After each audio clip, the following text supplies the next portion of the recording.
Clara Bennett pressed her last coin into her palm and stared at the boarding house door that had just been slammed in her face. She didn't cry. She had learned long ago that tears changed nothing in Willow Creek. She picked up her bag, turned her back on the town that had decided what she was worth before she ever opened her mouth, and walked toward the mountain road alone. She didn't know a man named Caleb Whitaker was about to see everything those people had refused to see. If this story speaks to your heart, subscribe to our channel, leave a comment telling us what city you're watching from, and stay with us until the very end. You won't regret it. The summer of 1884 arrived in Willow Creek, Colorado territory, the way bad news always did, quietly without apology, settling into every crack and corner of the town until it felt like it had always been there. Clara Bennett had lived in Willow Creek for 3 years. 3 years of arriving early and leaving late. 3 years of keeping her head down and her opinions to herself. 3 years of doing exactly what was asked of her without complaint, without rest, without recognition. And on a Thursday morning in late July, with the sun already hammering the dry earth and the dust rising in slow, lazy columns from the main road, Mrs. Hargrove Pendleton, owner of the largest household in town, wife of the county's most prominent land attorney and the woman who signed Clara's wages every Friday, told her to get out and never come back. "You are a disruption to this household," Mrs. Pendleton said, standing at the kitchen doorway with her arms folded and her chin lifted, the way people lifted their chins when they wanted you to see how little they thought of you.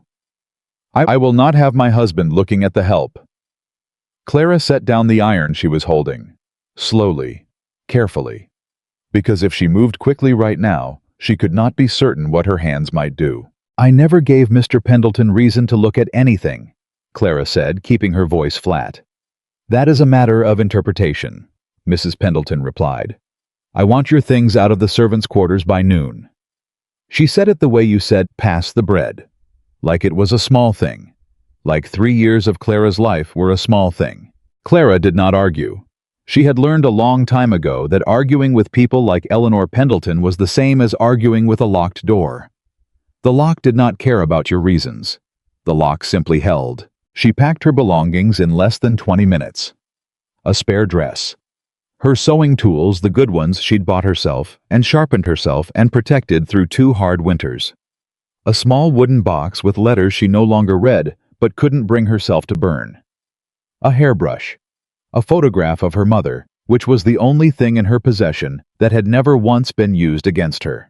She walked out the Pendleton back door because the front door was for family and invited guests, and Clara Bennett was neither.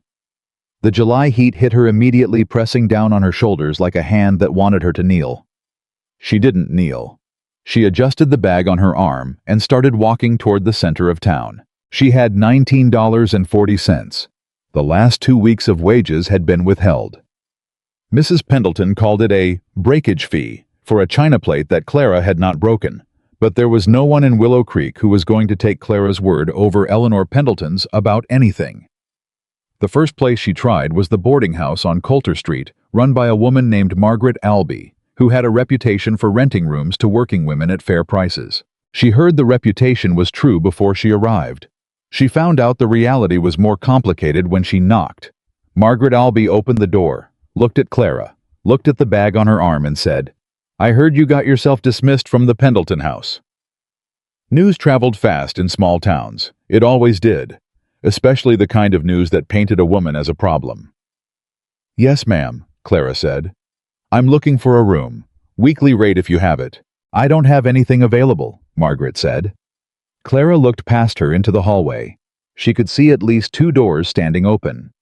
She'd stayed here before years ago when she first arrived in Willow Creek. She knew the layout. "There appear to be vacancies," Clara said, keeping her voice even. Margaret's expression didn't change. "I said I don't have anything available for you. Good day." The door closed.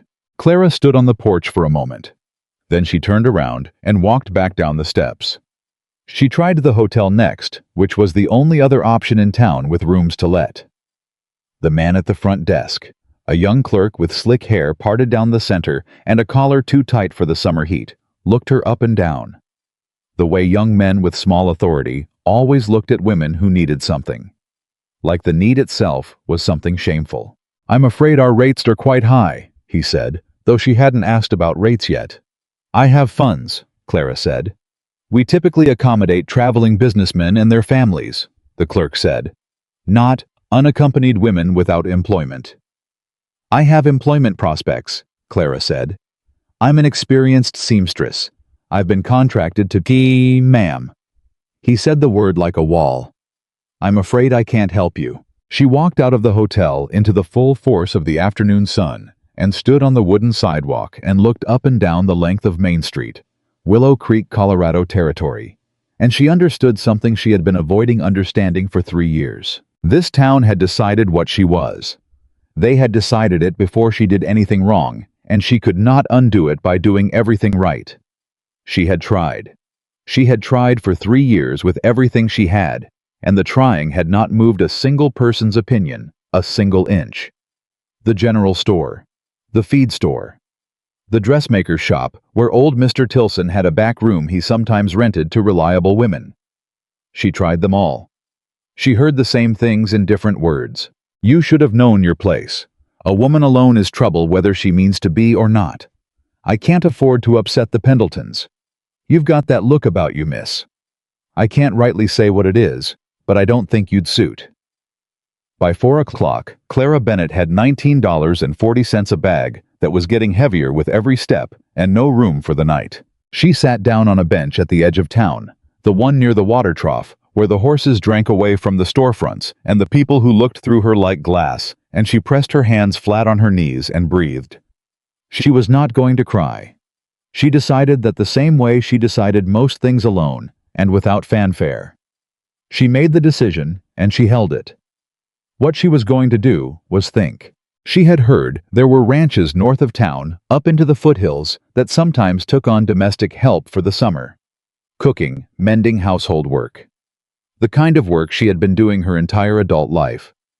If she could get to one of them before dark, or at least find shelter along the road, she could make her case in the morning when she was rested, and the world looked less like it was built specifically to exhaust her. She knew the road north. She'd ridden it twice before on errands for the Pendletons. The problem was, she didn't have a horse. The horse she'd been using had belonged to the Pendleton household, and she'd left it in their stable, along with everything else that had been theirs. She had legs. It was 12 miles to the first ranch she knew of. She had started walking longer distances than that when she was 9 years old, and needed to get where she was going. Clara Bennett stood up, adjusted the bag on her arm, and started walking north. She told herself she would not look back at Willow Creek. She told herself the town was not worth the energy of a backwards glance. She looked back once at the edge of the water trough, where the road curved toward the hills. Then she turned her face to the mountains and kept walking. The mountain changed the light different up here. That was the first thing most people noticed when they came off the flat stretches of the lower valley and began climbing into the Colorado high country, the way the sun hit sideways instead of straight down, cutting through pine and aspen and striking the red rock with something that felt almost like intention. Like the light up here had a purpose the light down in the towns didn't have. Caleb Whitaker had lived in this light for 11 years. He had stopped noticing it the way you stopped noticing your own breathing. It was simply the air his life moved through. He noticed other things instead. He noticed the way the elk had been moving east this summer, which meant the western water sources were drying up ahead of their usual time.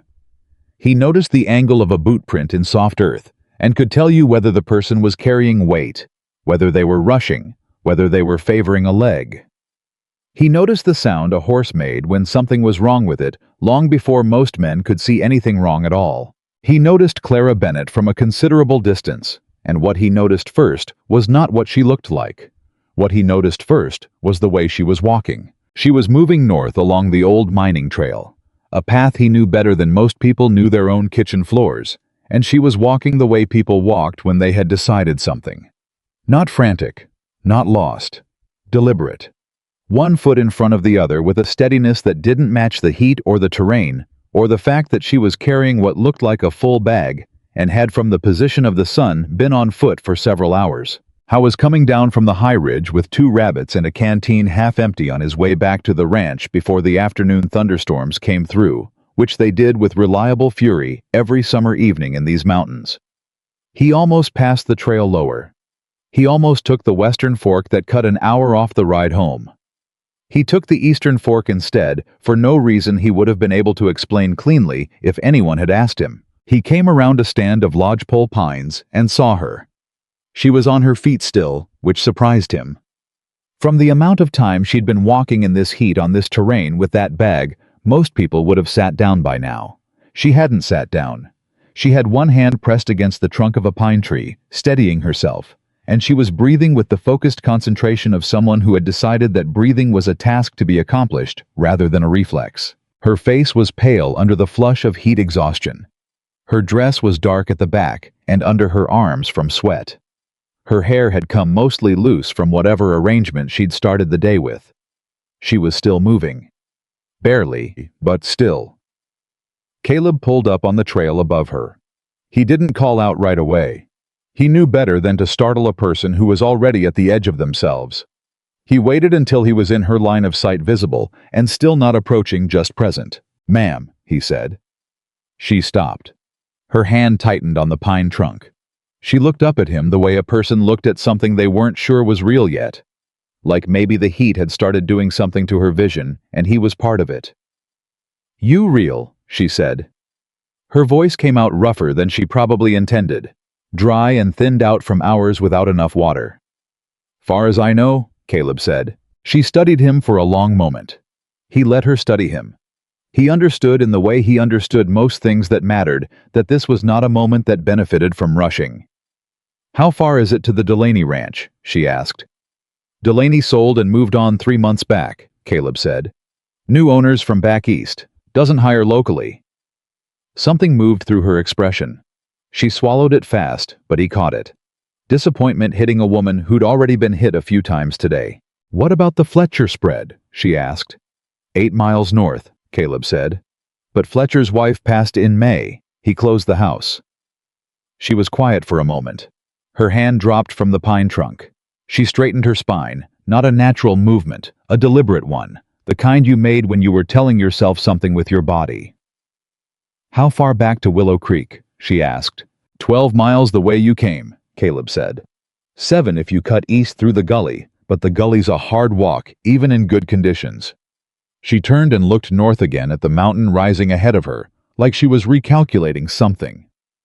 "Is there shelter between here and the Fletcher spread?" she asked. Caleb looked at the sky. He didn't need to look long. He'd been reading these summer skies for 11 years. "There will be a storm inside of 2 hours," he said. "Possibly less. The kind that comes fast and hard up here. You don't want to be on this trail when it comes." She looked at him.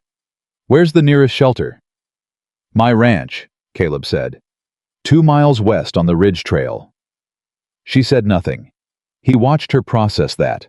He watched her weigh it the way you weighed something when the scale was already broken and every option felt wrong. "I'm Caleb Whitaker," he said.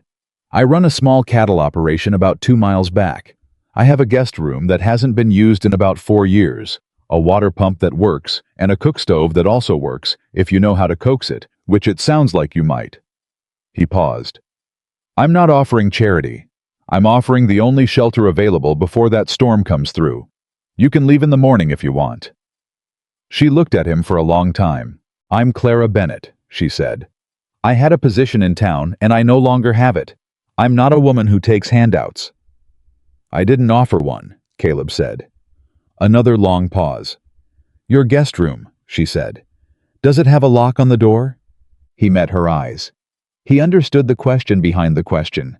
He understood it clearly and without offense. "It does," he said. "And you'll have the only key." Clara Bennett looked at the sky, which was already beginning to show that particular bruised yellow-green color the mountain sky turned before a serious storm. She looked north at the trail that led nowhere useful. She looked back at him. "All right, Mr. Whitaker," she said. "Lead the way." She almost didn't make it to the ranch before the storm hit. The first crack of thunder came when they were still half a mile out, and it wasn't the distant grumbling kind. It was the overhead instantaneous kind that sounded like the sky was splitting directly above them. Clara's whole body jolted with it. She didn't make a sound, but she felt the shock go through her from her feet to her teeth. The rain started 3 minutes later. Not a gradual building of drops, but an immediate wall of water, the way mountain storms were, like someone had cut a cord holding something back. Caleb pulled his horse off the trail and waited for her to come alongside him. "Stay close," he said. "The mud on the ridge gets bad fast."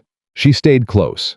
She focused on the horse's hindquarters ahead of her and put one foot in front of the other and did not think about the wet through her shoes or the way her bag was getting heavier with every step. She thought about the next foot of ground, just the next foot. When the ranch came into view through the gray curtain of rain, she didn't feel relief exactly. She felt something more like the suspension of emergency. The difference between a crisis and the moment directly after it, when the body hadn't finished catching up yet. Caleb got his horse into the shelter first, then came back with a blanket and held it over her while she crossed the last stretch of open ground to the porch. She wanted to tell him she didn't need it. She didn't say anything. She was too wet and too tired, and the gesture was too matter-of-fact to argue with. The inside of the ranch house was plain and clean. Not organized the way a woman organized a room, more like the organization of a man who needed to be able to find things in the dark. Everything had a place, and the place made practical sense. There was no decoration, but there was no disorder either. It was the home of a person who had made peace with being alone by making sure the aloneness worked. Caleb lit the lamp on the kitchen table and pointed to a chair. "Sit down before you fall down," he said without looking at her. She sat. She hadn't realized how badly she needed to until she did it. "I went to the stove and got a fire going with the ease of a man who'd done it in the dark, in the cold, in conditions considerably worse than this." He put a pot of water on.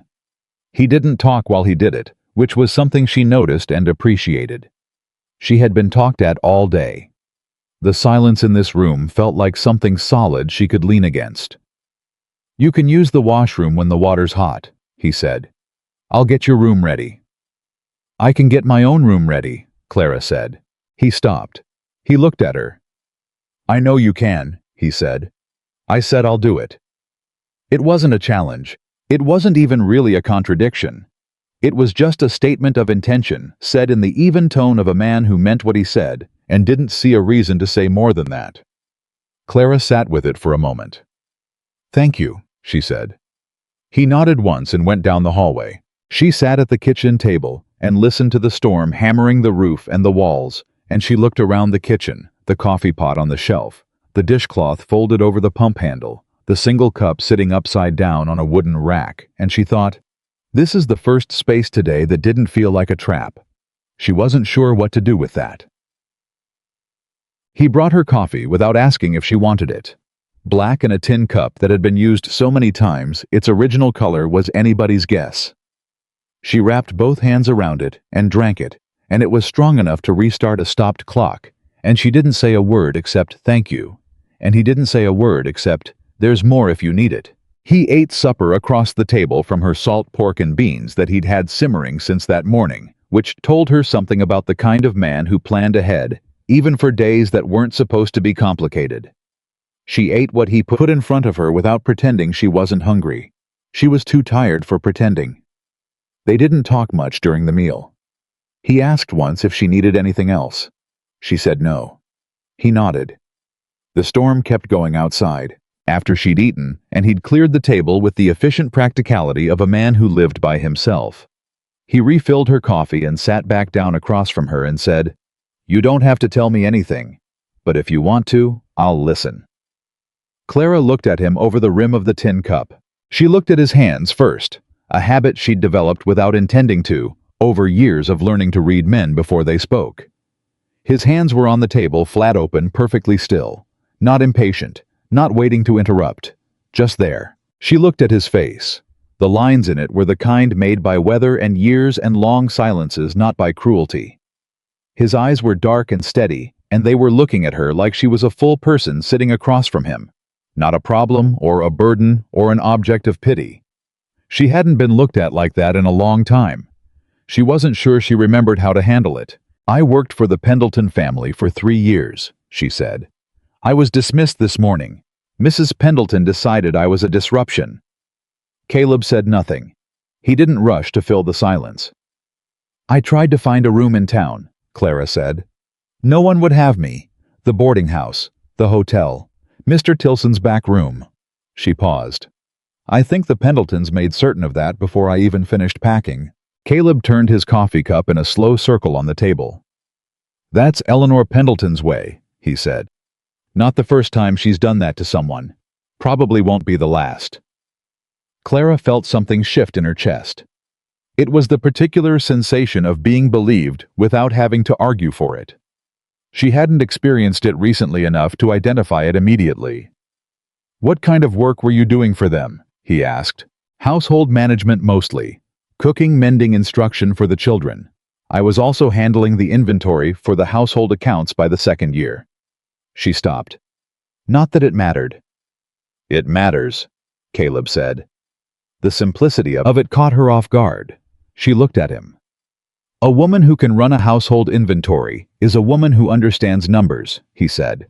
"That's a skill. Doesn't go away because Eleanor Pendleton decided it was inconvenient." Clara set her cup down. She was quiet for a moment. "You make it sound straightforward." "It is straightforward," Caleb said. "It's other people making it complicated." She almost said something sharp. 3 years of having her competence questioned had developed a reflex for it, but she caught it. Because he wasn't being dismissive. He wasn't minimizing what had happened. He was just naming the truth of it in the plainest way available. She wasn't used to that either. "Your ranch," she said. "What do you need?" He looked at her steadily for a moment, like he was recalibrating. "Excuse me," he said. "You said you'd think of something I could do to earn my keep," Clara said. "I'd rather know what it is than wonder." A beat of silence. "I said I'd think of it in the morning." "I'd rather know now," she said. He studied her. Not the way men usually studied her, calculating what to ask for, or trying to determine how much they could get away with. He was studying her the way you studied a map you hadn't seen before, trying to understand the terrain. "The fencing on the north pasture needs rechecking," he said finally. "Some of the posts from winter heave. I've been doing it myself, but it goes faster with 2 people, one to hold, one to secure. It's not light work." "I've done fence work," Clara said. He didn't ask if she was sure, or suggest she might want to reconsider. He just nodded. "The house could use a thorough cleaning," he continued. "I keep it straight, but I don't always have time for the deep work. And the supply list for the Gilmore trading post needs reorganizing. I've been tracking it in my head, and I've made mistakes." "I can build you a proper ledger system," Clara said. "I did it for 3 households before the Pendletons." Caleb looked at her for a moment. Something in his expression shifted, not surprise exactly, but the adjustment of an expectation, like she had arrived at a number he had estimated low. "All right then," he said. "That's a fair exchange for the room and your meals if you think it is." "I think it's more than fair," Clara said. "For me. Then we can settle the details in the morning," he said. He pushed back his chair and stood. "The guest room's the second door on the right. Keys in the lock on the inside. You just have to turn it." He said it simply the way you mentioned a practical thing. There was no subtext, no weighing of whether to say it. It was just information she needed delivered directly. Clara stood. She picked up her bag. At the kitchen doorway she stopped. "Mr. Whitaker," she said. He looked at her. "No one in town asked me a single question today," she said. "Not one of them asked what kind of work I did or what I was good at or what I needed. They just decided." She wasn't sure why she said it. She wasn't looking for anything in response. Caleb was quiet for a moment. Then he said, "People decide things fast when it costs them nothing to decide wrong." Clara held that for a second. Then she nodded once, turned, and walked down the hallway to the second door on the right. She turned the key in the lock from the inside. She put her bag down at the foot of the plain iron bed and sat on the edge of the mattress and listened to the storm going over the mountain. For the first time since Mrs. Pendleton had told her to leave, she thought she might be able to breathe. She was up before him. She hadn't slept as long as she'd expected to. She rarely did in unfamiliar places, but she'd slept well enough. And when the first gray light came through the window glass, she was already dressed and had found the coffee tin on the kitchen shelf and figured out the stove. The pot was on and doing its work by the time she heard him moving in the other part of the house. She heard the sound of a pump handle water in a basin, the particular quiet of a man who had learned to move without sound. Caleb appeared in the kitchen doorway, stopped and looked at the coffee pot. He looked at her. "I made myself at home," Clara said. "I hope that's acceptable." "More than acceptable," he said. He poured himself a cup and stood at the window while he drank it, looking out at the morning that had come after the storm. The air through the open window was cooler than yesterday, washed clean of the day's dust, and the light had that particular mountain morning clarity that made everything look both closer and more honest. "The north pasture fence," Clara said. He glanced at her. "After breakfast," he said. "I'll make breakfast," she said. "You don't have to." "I know I don't have to," Clara said, going to the cold box and taking stock of what was there. Eggs, bacon that could still be used, an onion. "I want to. I haven't cooked in a proper kitchen in 3 years without someone standing at my elbow telling me what temperature they preferred their eggs." He was quiet for a moment. "I don't have temperature preferences for eggs," he said. "Good," she said. "Neither do I." She heard something then that took her a moment to identify, because she hadn't heard it directed at her in a long time. It was quiet, barely audible, and it was real. Caleb Whitaker was laughing, not loudly, not at her, just at the world as it was presenting itself this particular morning, with its absurdities and its small mercies, and a woman making eggs in his kitchen while the storm-cleared light came through the window. Clara found that she was almost smiling. She turned back to the stove so he wouldn't see it. The fence work was exactly as he'd described it. Hard and physical and demanding in the particular way outdoor work demanded, not the sustained endurance of walking or the fixed posture of sewing, but the varied effort of digging and lifting and hammering in sequence, the ground sometimes cooperative and sometimes not. They worked without unnecessary conversation. That suited Clara perfectly. She held the posts while he drove them, and when a post needed 2 people to pull straight, she told him, and they pulled it straight together, and when she spotted a section 3 posts down that had been missed, she pointed to it without making a production of having spotted it. He looked where she pointed. He looked at her. He said, "Good eye," and went to fix it. By noon her shoulders ached, and her hands had developed 2 new blisters, and she was profoundly satisfied. They ate lunch at the fence-line, hard biscuits from the morning, and dried beef and water from the canteen, and sat in what had become, without either of them deciding it, a comfortable silence. "How long have you been here?" Clara asked. "On this mountain." 11 years, Caleb said. "Alone the whole time." He was quiet for a moment. "Mostly," he said. She didn't push it. She recognized that word mostly as the kind of word that held something else inside it, something that wasn't ready to come out yet, and she was familiar with that kind of word because she used it herself. "You came from town," she said. "Before this, Kansas," he said. "Before that, Texas. Before that," he stopped. "Before that, it gets complicated." "Where's the work?" Caleb said, which was both a change of subject and not because it told her the work was how he organized things, what he used as a marker of time and place. "Tell me about the supply tracking," Clara said. "The mistakes you've been making." He looked at her. Something in his face adjusted. "Last winter I ordered twice the oats I needed and half the salt," he said. "Winter before that, I missed an order entirely and had to pay triple to get emergency supplies freighted up." "Do you have your current inventory anywhere written down?" she said. "In my head." "That's the mistake," Clara said. "Not the orders, the keeping it in your head." He considered this. "I know that," he said. "I just never had a—" He stopped again. "A reason to write it down properly," Clara said. He looked at her. "Something like that." She picked up a piece of dried grass and used it to scratch columns in the dirt beside her boot. "You want to track by category, not by item. Consumables separate from tools, separate from feed. Then within consumables, you note what you use in an average month and what your minimum safe level is. When you drop to minimum, you order double. Simple mathematics." Caleb stared at the columns she'd scratched in the dirt. "That would have saved me about $40 last year," he said slowly. "Probably more," Clara said. She looked at the columns for a moment. I can build you a proper ledger this week. It'll take about 2 evenings. In exchange for what? He said. She looked at him. In exchange for the room and the meals, she said. We already agreed. We agreed on fence work and cleaning. Consider it included, Clara said. He was quiet. He was looking at her with that same expression the map he hadn't seen before. You're good at this, he said. I know I am, Clara said.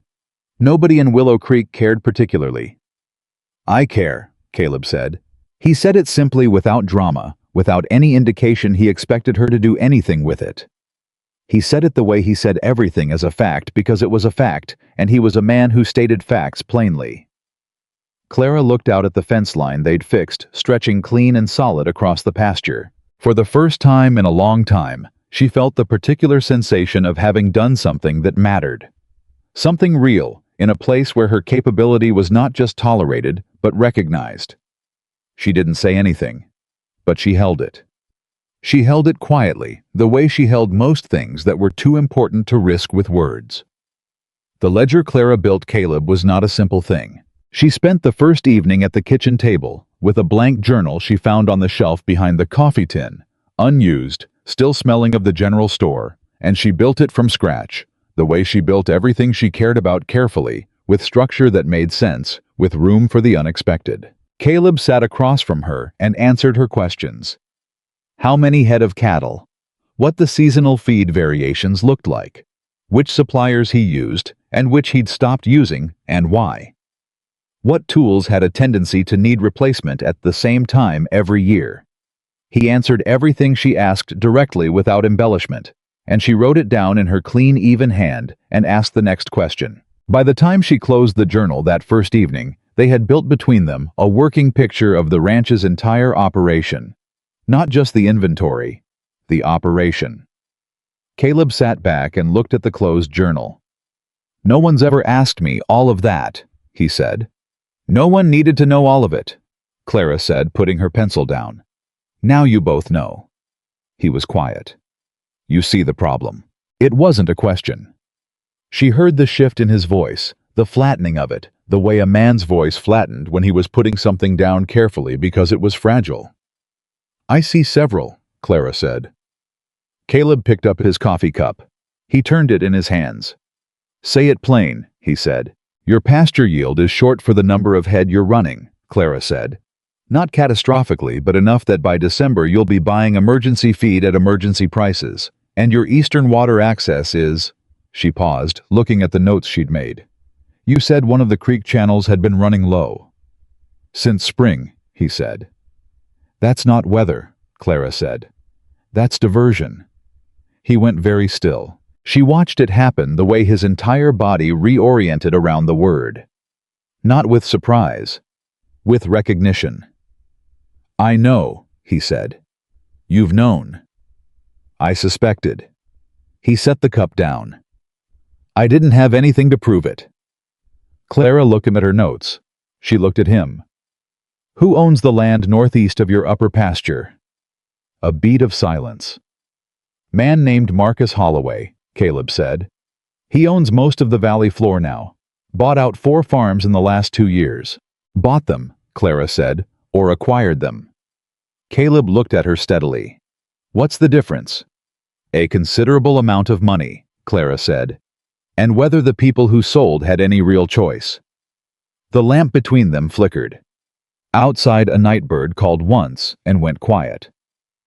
You know something about Holloway, Caleb said.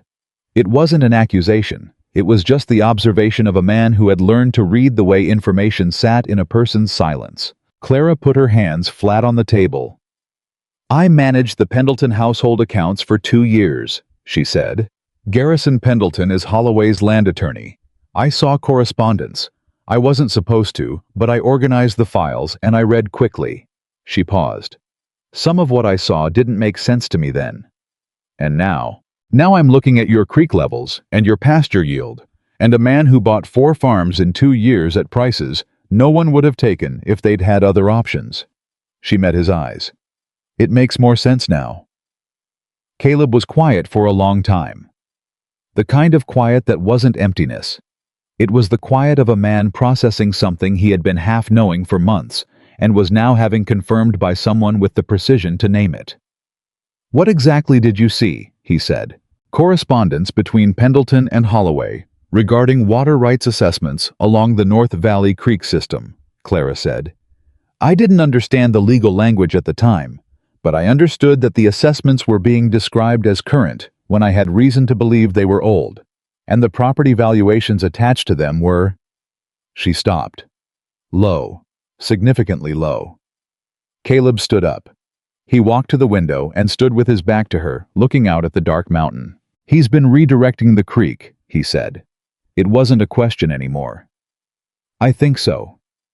To make the land less viable." "So the owners sell cheap," Clara said quietly. "Yes." He turned around. In the lamplight, his expression was the particular stillness of a man who had just watched something he suspected become something he knew, and the knowing was worse than the suspecting had been. "The 4 farms he bought," Caleb said. "All of them had water issues." "Did they?" "All of them sold at about half what they were worth 2 years before." He came back to the table. He didn't sit. He put both hands on the back of the chair and looked down at Clara's notes. "I'm not going to sell." "I didn't think you were," Clara said. "He's going to make it harder," Caleb said. "When he figures out I know." "He may already be making it harder," Clara said.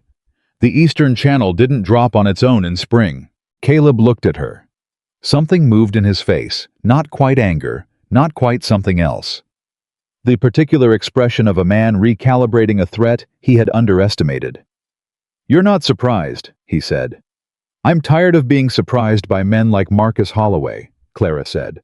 "They all run the same scheme. They just use different paperwork."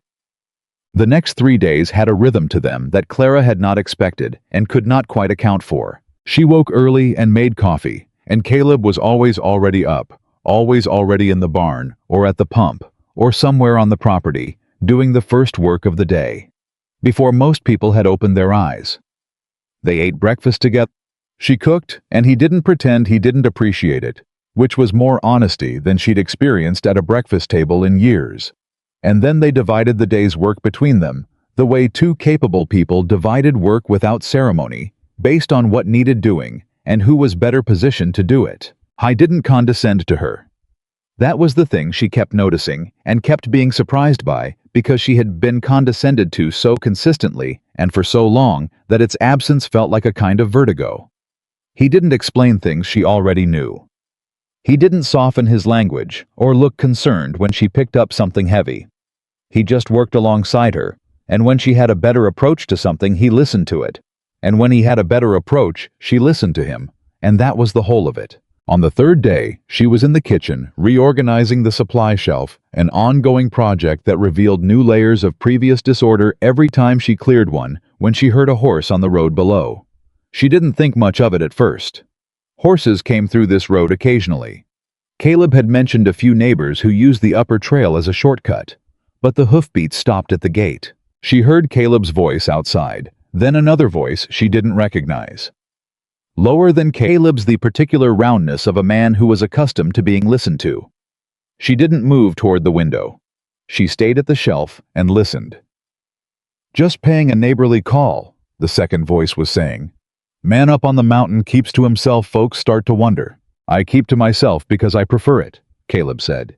His voice was even, careful in a way she recognized now as deliberate, the flatness he put into his voice when he was thinking hard about every word before it came out. "Of course," the second voice said. "Reasonable. I respect that." A pause. "I heard you had a woman up here, someone from town." Clara's hands went still on the shelf. "I have a hired hand staying on," Caleb said. "That's my business." "Naturally," the voice said. "I only mention it because, well, you know how it is. A woman without employment, no family in the area, moving from household to household. People wonder about character." "Do they?" Caleb said. "I'm just saying what I've heard." The voice had a smile in it that Clara could hear from 20 feet away through a wall. The kind of smile that meant the speaker knew exactly what they were doing. Eleanor Pendleton has some concerns. Wanted to make sure her neighbors were aware. Eleanor Pendleton, Caleb said, can concern herself with her own property. A beat of silence. Fair enough, the second voice said. Fair enough. I won't keep you. Just Caleb. If you're finding the ranch a burden, if things get difficult up here, my door's always open. I know where your door is, Caleb said. I've never had reason to knock on it. Another silence. Longer. You have a good day, the voice said. Hoofbeats. Retreating. Gone. Clara was still standing at the supply shelf with her hands on a tin of salt when Caleb came in through the back door. He looked at her. He understood immediately that she had heard. Marcus Holloway, he said. I gathered, Clara said. He wanted to see if you were here. I wanted to make sure I hadn't told you anything. She put the salt tin in its place. Her hands were completely steady.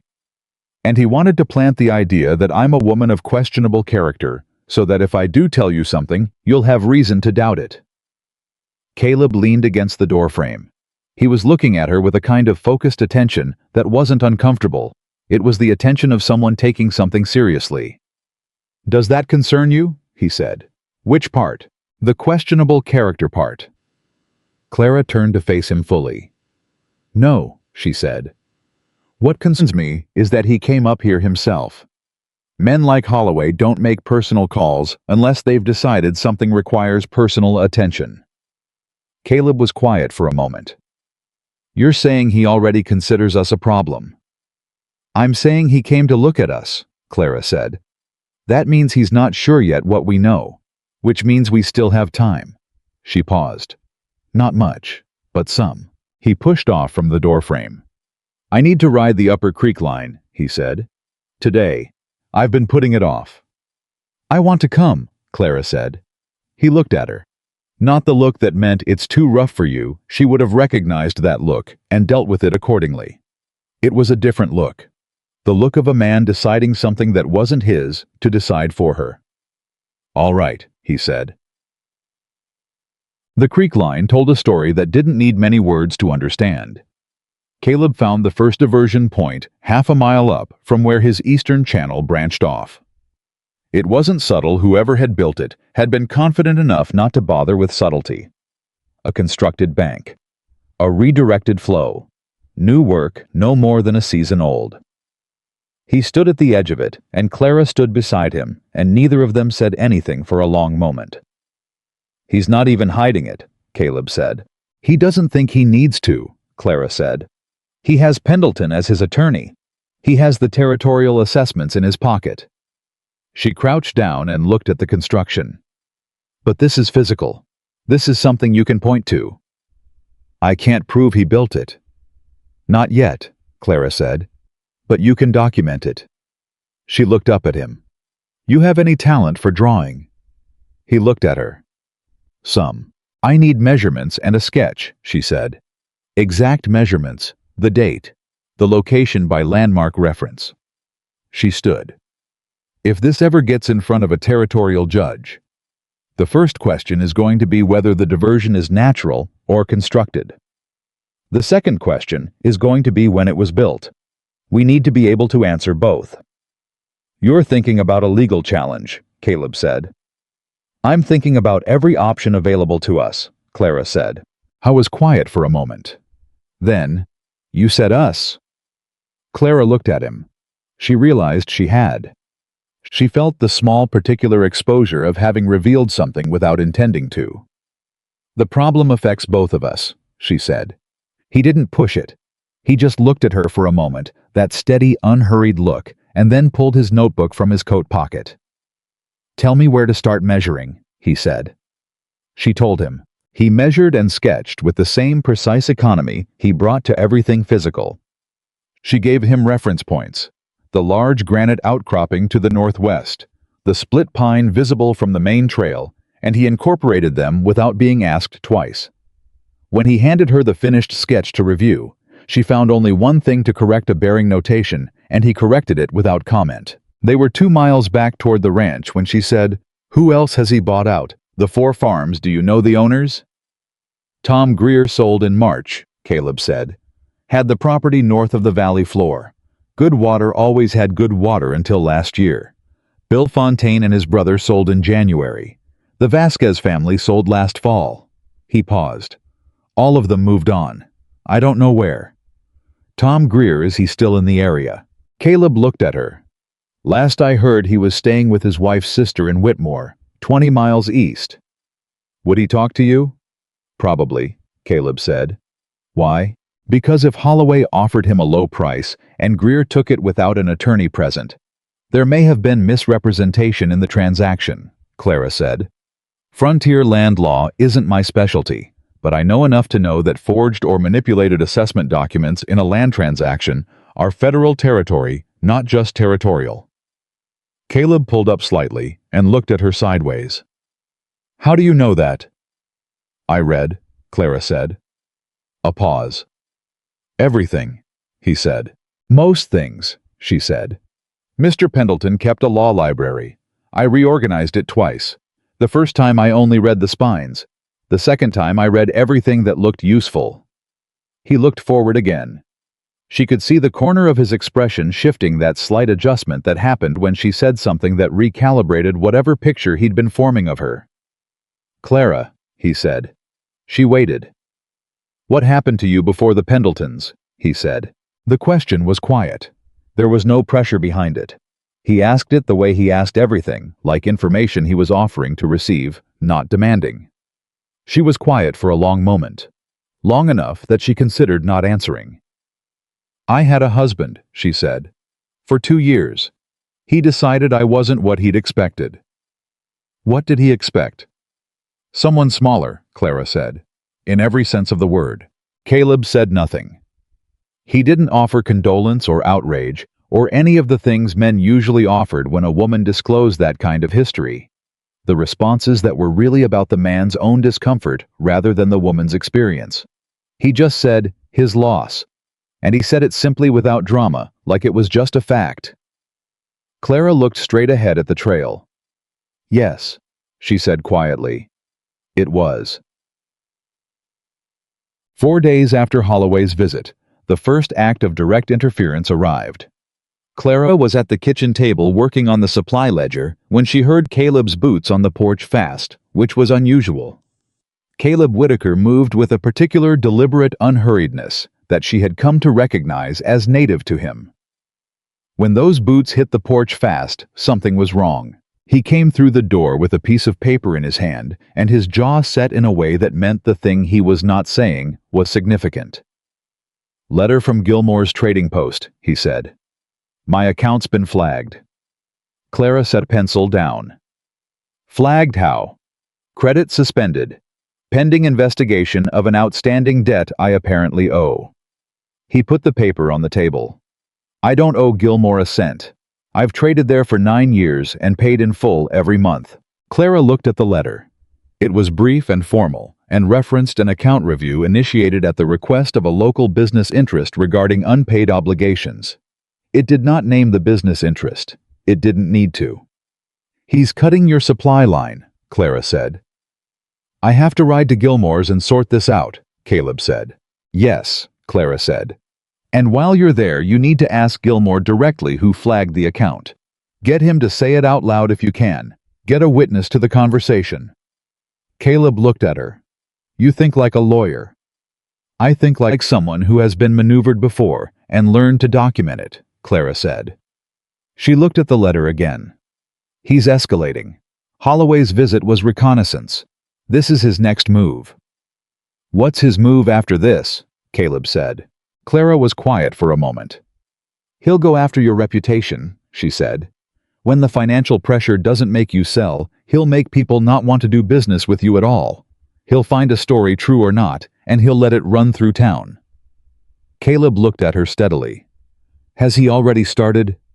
She held his gaze. He started the day he came up here and mentioned my character to you, she said. That wasn't an accident. That was step 1. He absorbed that. He pulled out the chair across from her and sat down heavily.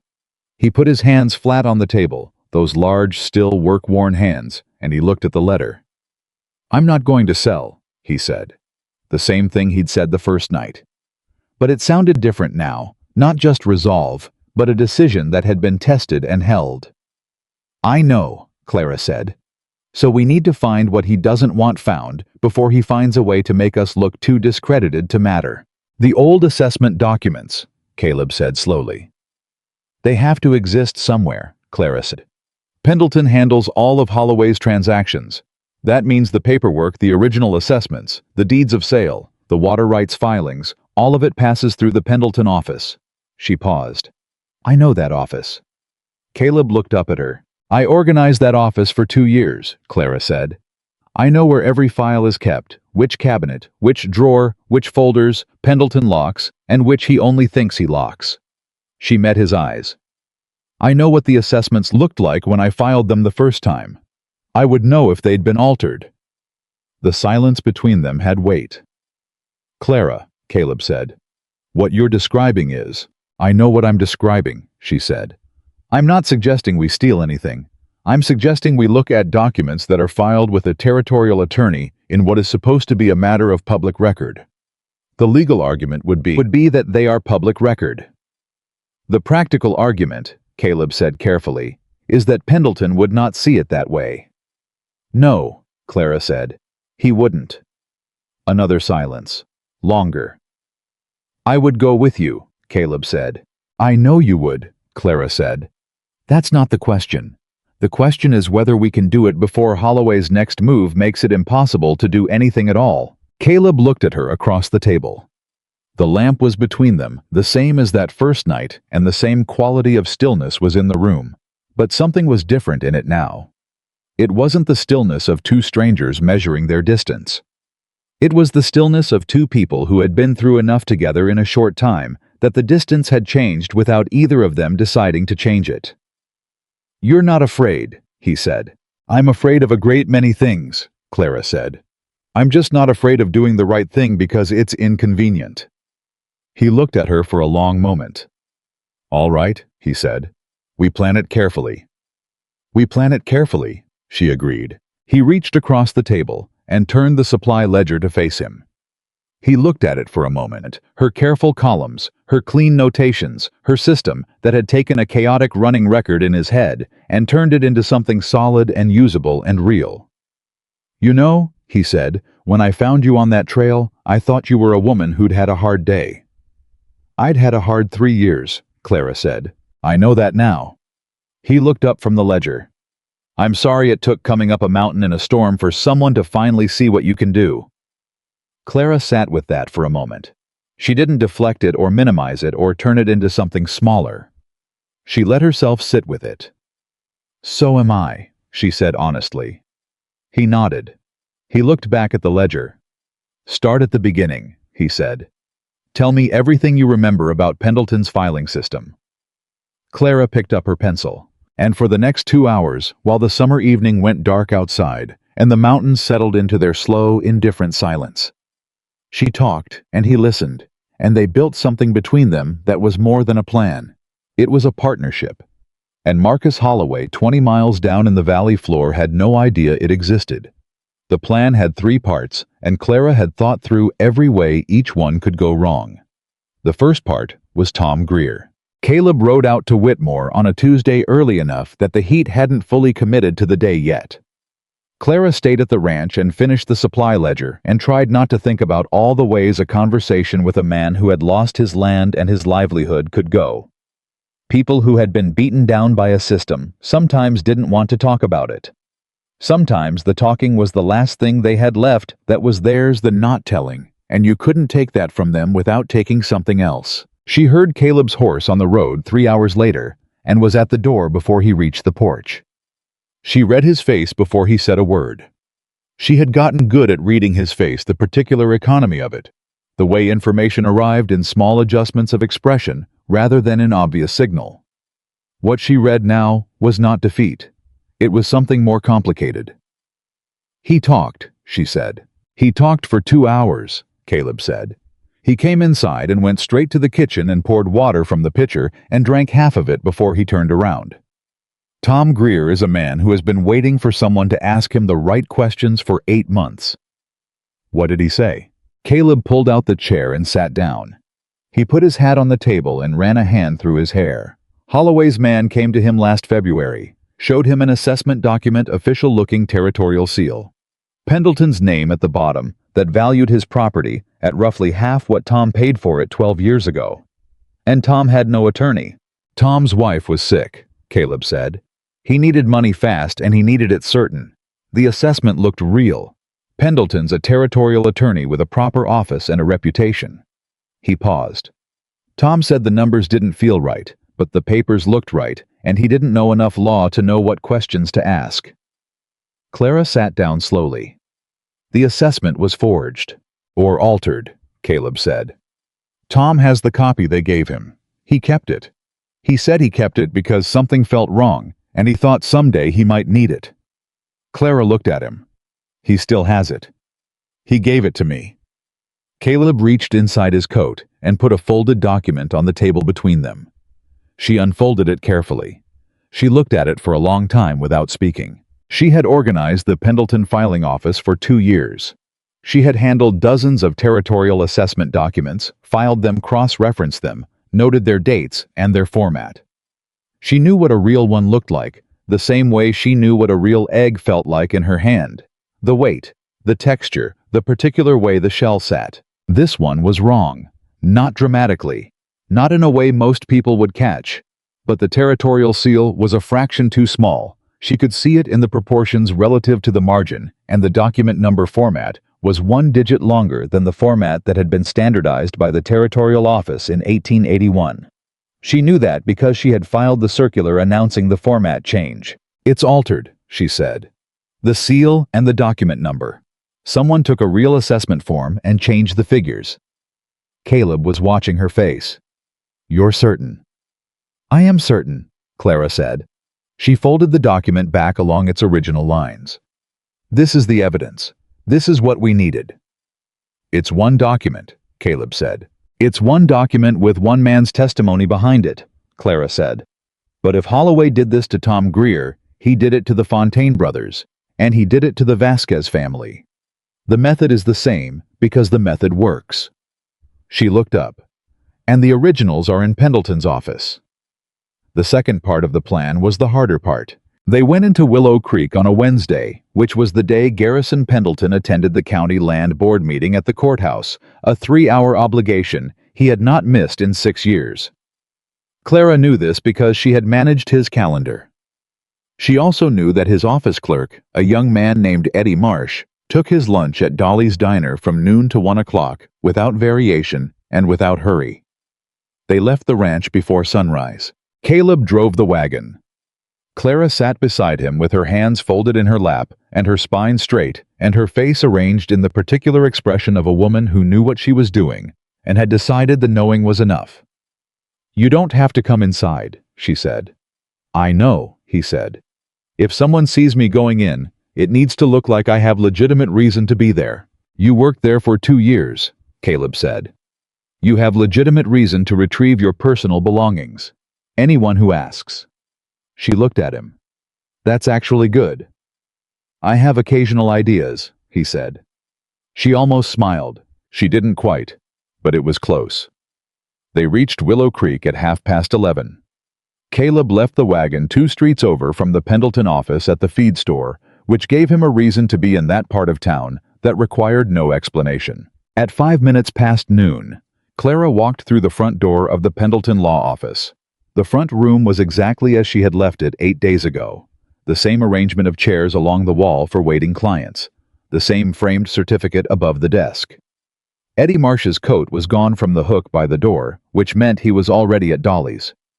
She crossed the front room without pausing and went into the back office. The filing system she had built was still intact. That was the first thing she confirmed. 2 years of her careful organization untouched, which told her that no one who worked here now understood how it was structured well enough to alter it. She went to the second cabinet on the left. Third drawer. Water rights and land assessment files, North Valley region, arranged by year and then by parcel number. She pulled the drawer open. She found the Greer file in under 40 seconds. She pulled it and opened it on the desk and looked at the original assessment document inside. The numbers were different from the copy they had given Tom Greer. The original showed a value nearly double what appeared on the copy.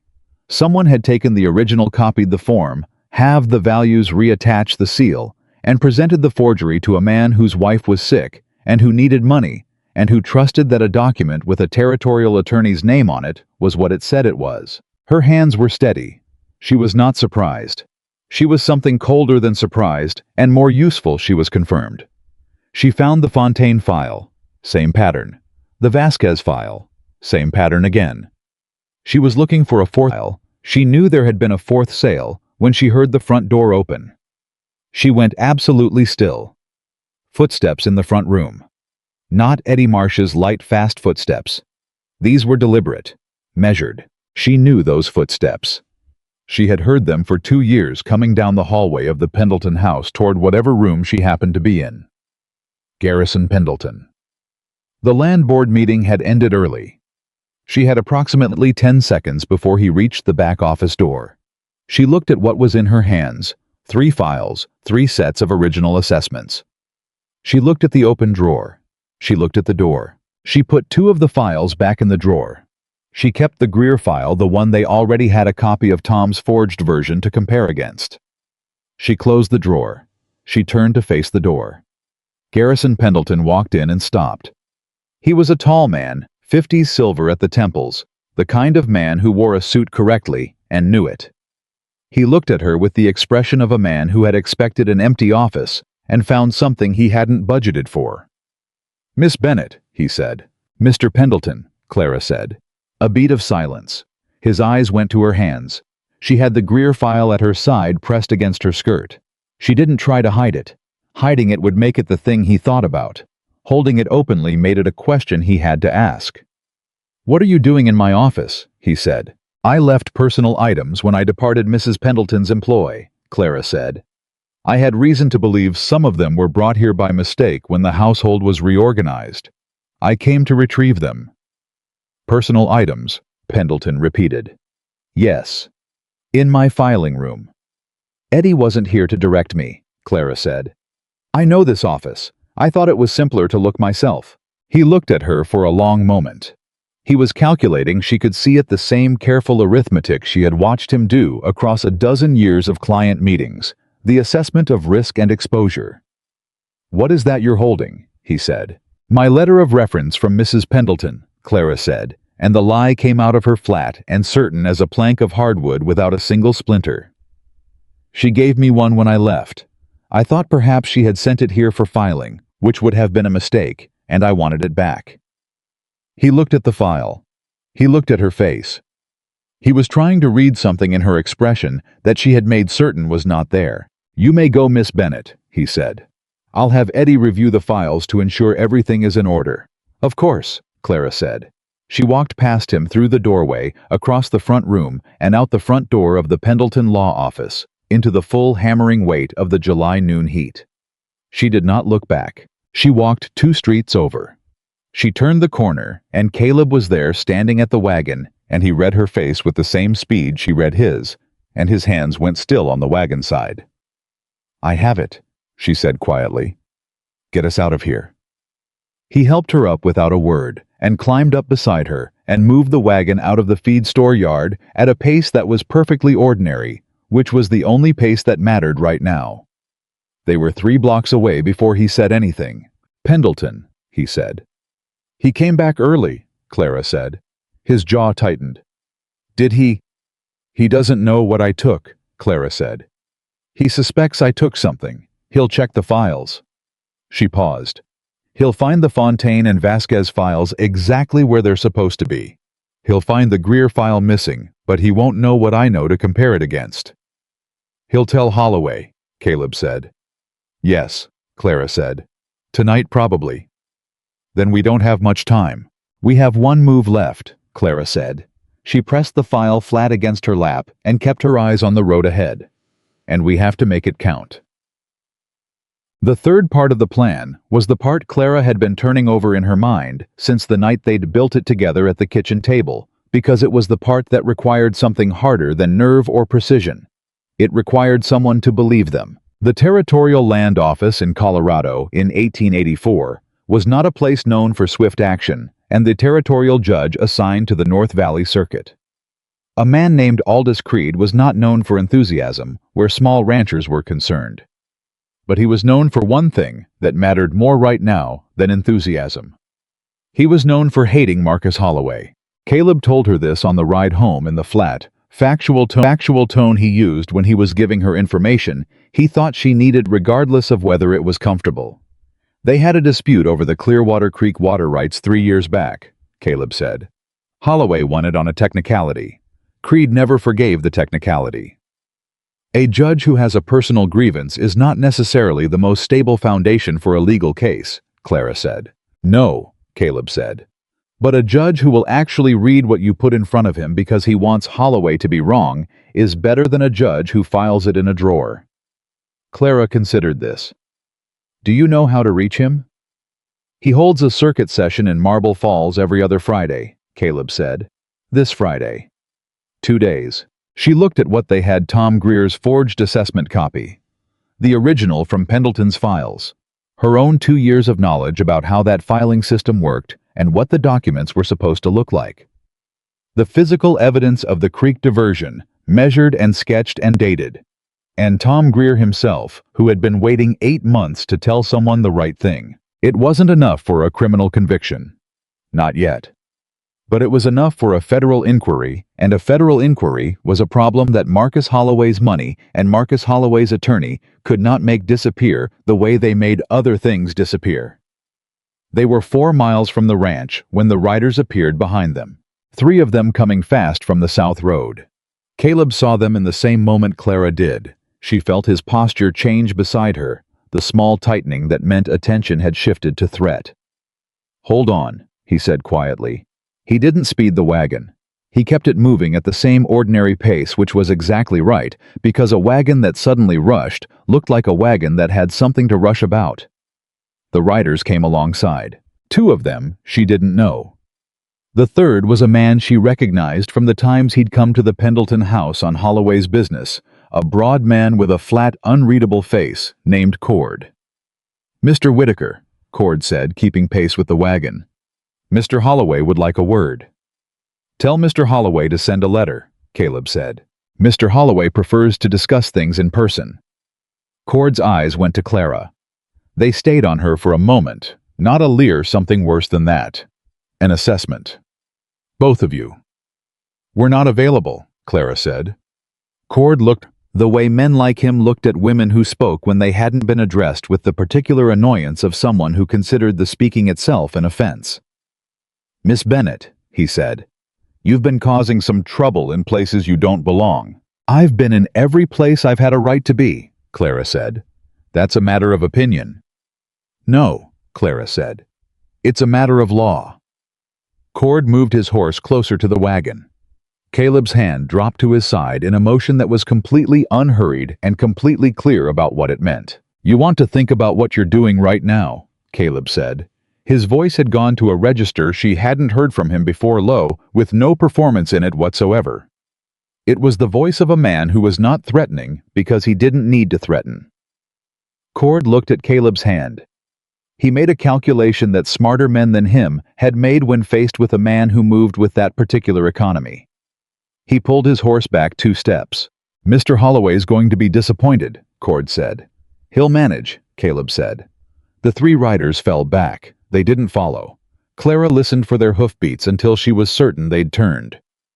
He's having us watched, Caleb said. He's known we went to town, Clara said. He may know about Pendleton's office already. She pressed the file more firmly against her lap. We need to get to Marble Falls before he finds a way to stop us. Friday's 2 days off.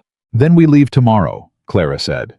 Early, before anyone watching the road is awake enough to follow effectively. Caleb was quiet for a moment. He looked at the road ahead. This is going to get worse before it gets better, he said. I know that, Clara said. He's going to go after both of us. Your reputation, my property, anything he can reach. I know that too. Clara. He said her name differently than he said other things. She had noticed this. He said most things with that flat, functional directness. He said her name like it was something he was being careful with. You don't have to be in this. You came up that mountain to find work, not to take on a corrupt land scheme. She looked at him. Mr. Whitaker, she said. I spent 3 years in that town, keeping my head down and my opinions to myself and minding my place, and it earned me exactly nothing. I was still thrown out. I was still locked out. I was still told I had no value by people who had never once looked at what I actually was. She held the file up slightly between them. Tom Greer lost his land because no one helped him when it could have mattered. The Fontaines, the Vasquez family, all of them. She lowered the file. I am not going to mind my place while it happens to someone else. Caleb looked at her. He looked at her for a long time, the way he looked at things when he was learning them thoroughly. All right, he said. They rode the rest of the way home in silence. But it was the particular silence of two people who had said what needed saying and were now simply moving together in the same direction. They packed that night. Not much. What they needed for a 2-day ride to Marble Falls and back, plus the documents which Clara wrapped in oilcloth and put at the bottom of the saddlebag herself, checking the wrapping twice. She was checking it the second time when Caleb appeared in the doorway of the supply room. I sent word to Tom Greer, he said. Asked him to come to Marble Falls Friday morning. He said he would. Good, Clara said. His testimony alongside the documents gives Creed something he can't dismiss. Caleb leaned against the doorframe. I was watching her wrap the oilcloth with the focused, methodical care she brought to important things. Can I ask you something? He said. You can ask me anything, Clara said. I may not answer it. Fair enough. He was quiet for a moment. When Pendleton walked in today when you were standing there with that file, were you afraid? She thought about it honestly, which was the only way she knew how to think about things. Yes, she said, but not of Pendleton. She smoothed the oilcloth flat. I was afraid of wasting it, having the evidence and losing it before it could do anything. She looked up. That's a different kind of afraid than being afraid for yourself. He nodded slowly. He understood that distinction. She could see that he understood it. What were you afraid of when you went to war? She said. He didn't flinch from it. Losing the wrong people, he said. I was afraid of that the whole time. Then it happened, and I found out it was as bad as I'd feared, and I came up a mountain and didn't let myself care about people for a long time. He paused. It's a poor strategy. It is, Clara said. You talking me out of it, he said, whether you meant to or not. She looked at him. He was standing in the doorway with his arms crossed loosely over his chest, easy and straight, and there was something in his face that she had been watching develop over 10 days. Something that had started as careful recognition and had become something else, something warmer and more specific. She knew what it was. She wasn't ready to name it yet, but she knew what it was. Get some sleep, Caleb, she said. We have a long ride tomorrow. He pushed off the door frame. Yes, ma'am, he said with the faintest edge of something that wasn't quite amusement, wasn't quite warmth, was both at the same time. She listened to his boots on the hallway floor and finished wrapping the documents and sat for a moment with her hands on the oilcloth package. Whatever happened in Marble Falls, nothing was going to be the same on the other side of it. She understood that clearly. The ranch. The mountain. Marcus Holloway Garrison Pendleton. None of it was going to be small or containable after Friday. She also understood with the same clarity that she wasn't afraid of that the way she would have been 3 weeks ago. 3 weeks ago, she had been standing on a street in Willow Creek with $19 and no room, and the specific exhaustion of a person who had been told what they were worth by the wrong people for too long. She was not that person anymore. Or rather, she had always been the person she was now. She just hadn't had the room to stand up straight. The mountain had given her the room. She put the oilcloth package in the saddlebag and pulled the buckle tight and blew out the lamp. Outside the mountain was enormous and dark and utterly indifferent to Marcus Holloway. She found she felt much the same way. They were on the road to Marble Falls before the sun cleared the ridge, and the first hour of the ride was quiet, in the way early mornings were quiet on the high mountain, not the absence of sound, but the presence of a different kind of sound the world before people started making their noise in it. Clara was working through what she would say to Judge Creed. Not the facts, she had the facts organized. What she was working on was the sequence, the architecture of the argument, the way you arrange truth, so that someone hearing it for the first time could follow it without getting lost. She was 3 miles down the road, and deep in the middle of that architecture, when Caleb said, "Rider behind us." She didn't turn around immediately. How far? Half mile, maybe more, moving parallel to the road, not on it. Holloway's man. Can't tell yet. A pause. Moving to intercept, not to follow. She understood the distinction. Following meant surveillance. Intercepting meant something else. "There's a fork 2 miles ahead," Caleb said. "East Branch goes to Marble Falls. West Branch goes back toward the Greer Road." "He doesn't know which way we're going," Clara said. Not yet, she thought. "Take the West Fork," she said. "Go a 1/4 mile, then come back." He looked at her. "You want to find out if he's following us specifically or watching the road?" "I want to find out if he knows where we're going," she said. "If he follows us west, he's just watching. If he comes back to the East Fork and waits, he knows about Marble Falls." Caleb took the West Fork at the split. Clara counted distance in her head, a habit she'd developed on the trail from Willow Creek, back when counting was the only thing keeping her feet moving. They came back to the fork. The rider was waiting at the East Branch. "He knows," Caleb said quietly. "Holloway got to someone," Clara said. "Someone who knew about Creed and the Friday session." She thought fast. "Tom Greer." Caleb's expression changed. "Tom wouldn't, not willingly," Clara said. "But Tom told someone he was going to Marble Falls, and word travels." She looked at the rider waiting at the branch too far to identify. "We can't let him reach Creed before we do." "Then we move fast," Caleb said. He took the East Fork and let the horse open up, and Clara held on and didn't ask him to slow down, and behind them she heard the rider come off his parallel line and onto the road. The race to Marble Falls had begun, and Clara Bennett, who had spent 3 years making herself small and quiet and inoffensive in a town that didn't deserve the effort, leaned forward into the morning wind and decided she was done being careful for the benefit of men like Marcus Holloway. She was done being careful for anyone but herself. She held the saddlebag tight against her side, the oilcloth, the documents, 2 years of a corrupt scheme that had destroyed 4 families and was reaching for a 5th, and she rode. They reached Marble Falls 20 minutes ahead of the rider. Clara knew because Caleb checked behind them twice on the final stretch into town, and the road was clear both times, which meant either they'd lost him in the hill country east of the fork, or he'd taken a different route and was already here. She didn't let herself believe the first option without evidence, which meant she moved through the main street of Marble Falls, with her eyes forward and her attention wide and her hand on the saddlebag the entire time. The Territorial Circuit Office was at the north end of town, a 2-story building that looked like it couldn't decide if it was a courthouse or a general store, and had settled on being neither adequately. A clerk at the front desk told them Judge Creed was in session until 11 and would see no one before then. It was 9:47. "We'll wait," Caleb said. "You'll wait outside," the clerk said, with the particular authority of a man whose only power was the management of a waiting room. They waited outside. Clara sat on the bench along the front wall and held the saddlebag in her lap and watched the street. Caleb stood at the corner of the building, where he could see both the main road and the side approach, which was exactly where she would have positioned him if she'd been directing the thing. Tom Greer arrived at 10:15 on a brown horse that had seen better decades, with his hat pulled low, and the particular posture of a man who had driven 2 hours to do something that frightened him because it was the right thing to do anyway.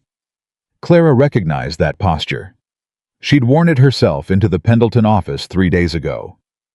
He tied his horse and came to the bench and looked at Clara with the careful assessment of a man who had been told to trust someone he didn't know. "You're the woman Caleb wrote about," Tom said. "Clara Bennett," she said. "I used to manage the Pendleton household accounts." Tom Greer was somewhere in his late 40s, with the weathered, compressed look of a man who had farmed high-altitude land for 20 years and understood what sustained effort against resistant conditions actually cost. He looked at her with something between suspicion and desperate hope, which was exactly the look of a man who had been cheated and knew it and had been unable to prove it until this moment. "You have the original," he said. Clara opened the saddlebag and showed him the top edge of the oilcloth. "I have the original assessment from Pendleton's files and the copy they gave you. The values are different, significantly." Tom sat down on the bench beside her. He took his hat off and held it. "I knew it," he said. Not triumphant, just certain.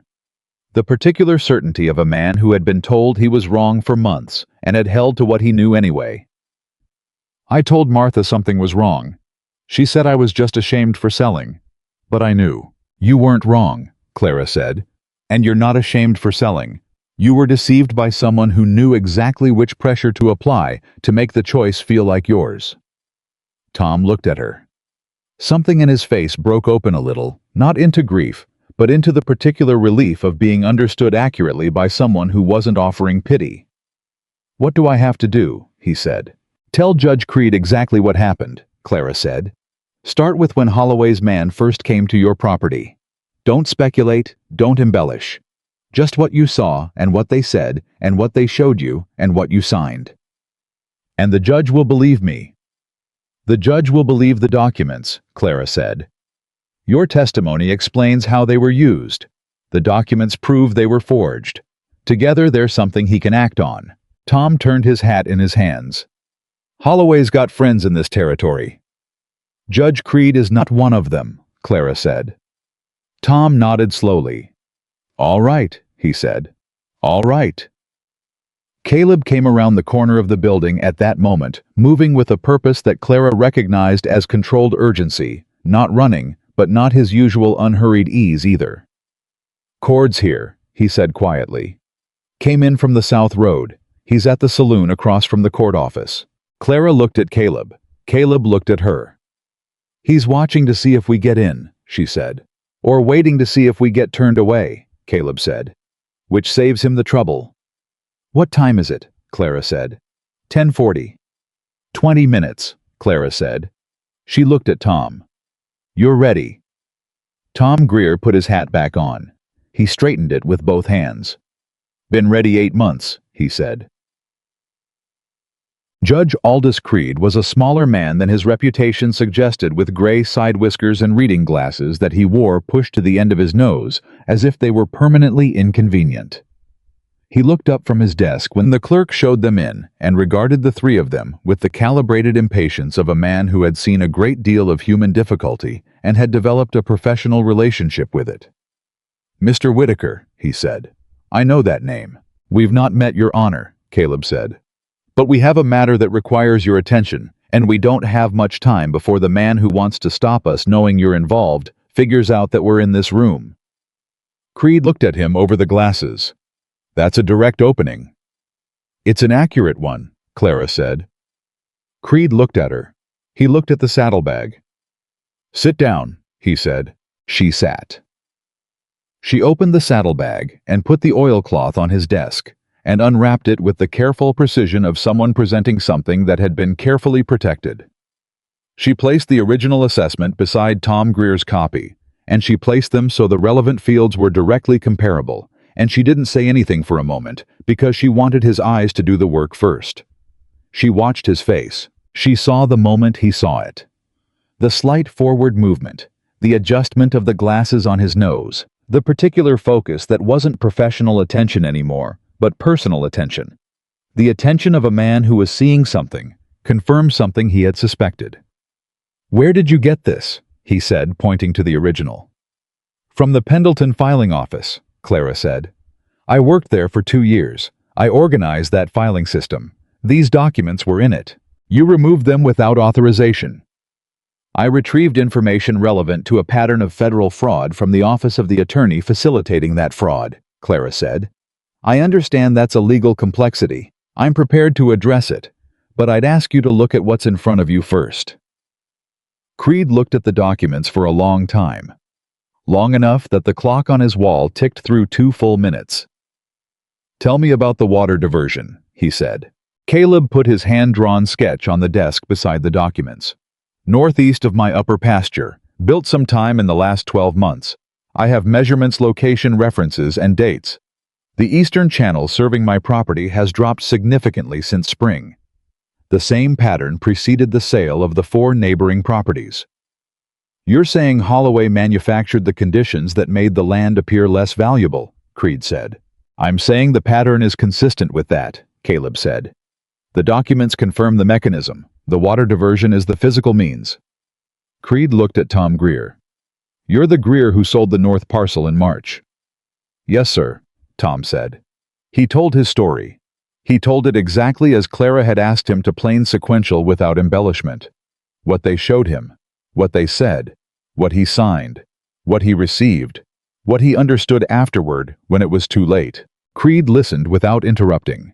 He made notes on a sheet of paper beside his elbow, and Clara watched the notes and understood from their shape that he was not writing observations, he was writing a plan.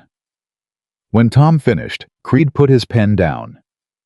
Mr. Holloway has a great many friends in this territory, he said. I'm aware, Clara said. He has the Territorial Land Board partially in his pocket, Creed continued. He has 2 of the county commissioners. He has Garrison Pendleton, who is one of the more capable land attorneys in this region. He looked at Clara directly. What he does not have is a federal case, and this, he tapped the documents, is a federal case. Clara felt something release in her chest that had been held tightly for 3 days. If I initiate a federal inquiry, Creed continued, it goes over the heads of everyone Holloway has bought locally. The land board, the county commissioners, all of it becomes irrelevant.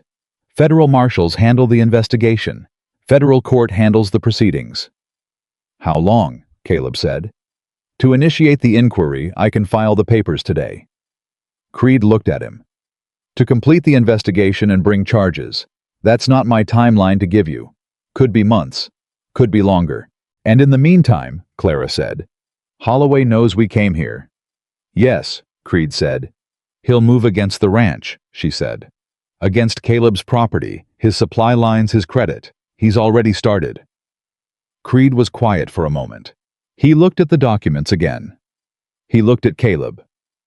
Are you willing to stay on that property through whatever he does to make it difficult? Yes, Caleb said. Creed looked at Clara. And you? Clara met his eyes. I spent 3 years being told to mind my place by people who profited from my compliance, she said. I have no intention of minding my place in this matter. Creed held her gaze for a moment. Something in his expression shifted, not quite approval, which was not a thing she required from him, more like recognition. Like a man identifying something he had seen before in people who turned out to be worth their word. Leave the documents with me, he said. I'll need the originals for the inquiry filing. I'll give you a certified receipt. I want 2 copies of that receipt, Clara said. Creed looked at her over his glasses. One for us, she said, and one for Tom Greer. He's the primary injured party in the land transaction. His name should be on the record from the beginning. A pause. Then Creed said, agreed. He wrote the receipts himself, certified them with his seal, and handed them across the desk. Clara read hers before she took it. It said exactly what it should say. She folded it and put it inside her dress against her ribs, where it would require a significant effort to take from her. One more thing, Caleb said. He was looking at Creed with the direct level attention he brought to things that mattered. The Fontaine brothers and the Vasquez family. If the inquiry confirms the pattern with Greer's transaction. If the inquiry confirms the pattern, Creed said, the question of remedy for all affected parties will be before the federal court. He paused. I cannot promise outcomes. I can promise that this does not get filed in a drawer. They stood to go. Miss Bennett, Creed said. She stopped. The question of how you obtained this document is going to arise, he said. Pendleton will raise it. I know, Clara said. I want you to be prepared for that. I've been preparing for it since I walked out of that office, Clara said. I removed a document from a filing system I built in an office where I worked for 2 years that contains evidence of a federal crime. The legal complexity of that is considerably less significant than the legal complexity of what's in those documents. She met his eyes. And I suspect you know that, Your Honor, which is why you kept them. Creed held her gaze. Then he made a small sound that might have been the beginning of a laugh redirected at the last second into something more judicial. "Good day, Miss Bennett," he said. Cord was still at the saloon when they came out. Clara saw him see them. She watched the calculation happen in his face. They'd gotten in, which meant whatever happened next was above his pay and his instruction. He got on his horse and rode south. "He's going to Holloway," Tom said. "Yes," Caleb said. "What does that mean for tonight?" Caleb looked at Clara. "It means we don't go back the way we came," he said. They took the long route home north through the hill country, adding 2 hours to the ride. Clara didn't complain about the 2 hours. She sat in the saddle and watched the terrain and thought about what Creed had said about federal court and federal marshals and the particular irrelevance of Marcus Holloway's local connections when the matter went above a certain level. She thought about the Vasquez family. She didn't know them. She knew their name on a file, their land, the assessment that had been used against them. Somewhere in this territory, there was a family who had sold their land for half its value because a man with a corrupt attorney and a willingness to divert water had manufactured the conditions of their surrender. She thought about that for a long time on the long ride home. Caleb rode beside her in the particular silence he used when he was letting her think, which was one of the things she had come to value most about being in his company.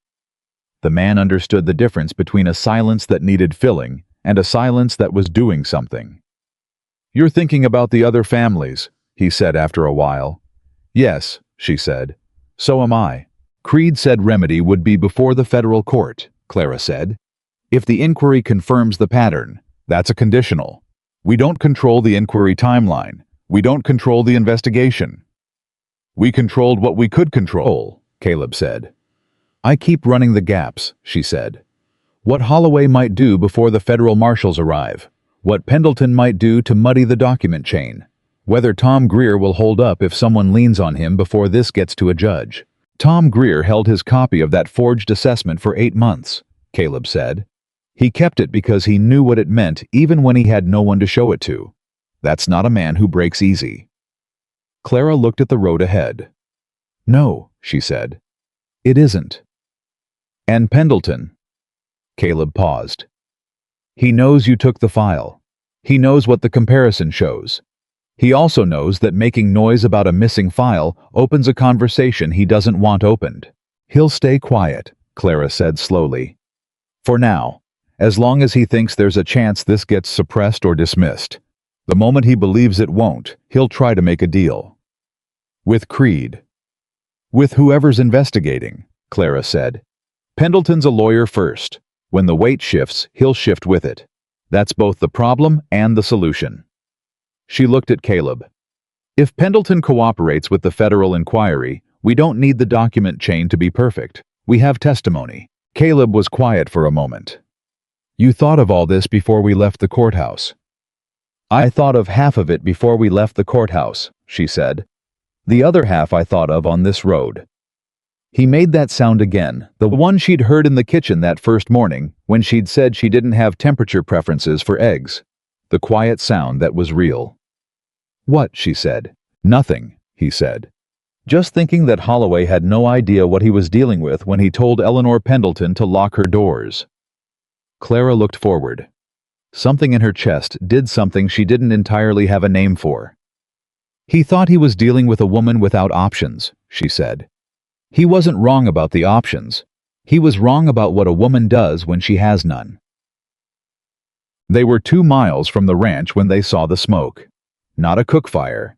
Not the kind of smoke that meant someone had started a stove. The kind of smoke that rose in a column and spread at the top and had an orange tinge at its base that showed up even in afternoon light. Clara felt Caleb go rigid beside her. "The barn," he said. He pushed the horse forward. She followed. The barn was burning. Not fully. Someone had started it at the corner nearest the road, and the summer dryness had taken it fast, but the main structure was still standing, and the horses were already out. She could see them in the far pasture, which meant whoever had done this had either let them out first, or they'd broken through. The hay inside was catching. She could hear it from 30 feet away, the particular consuming sound of dry feed going up.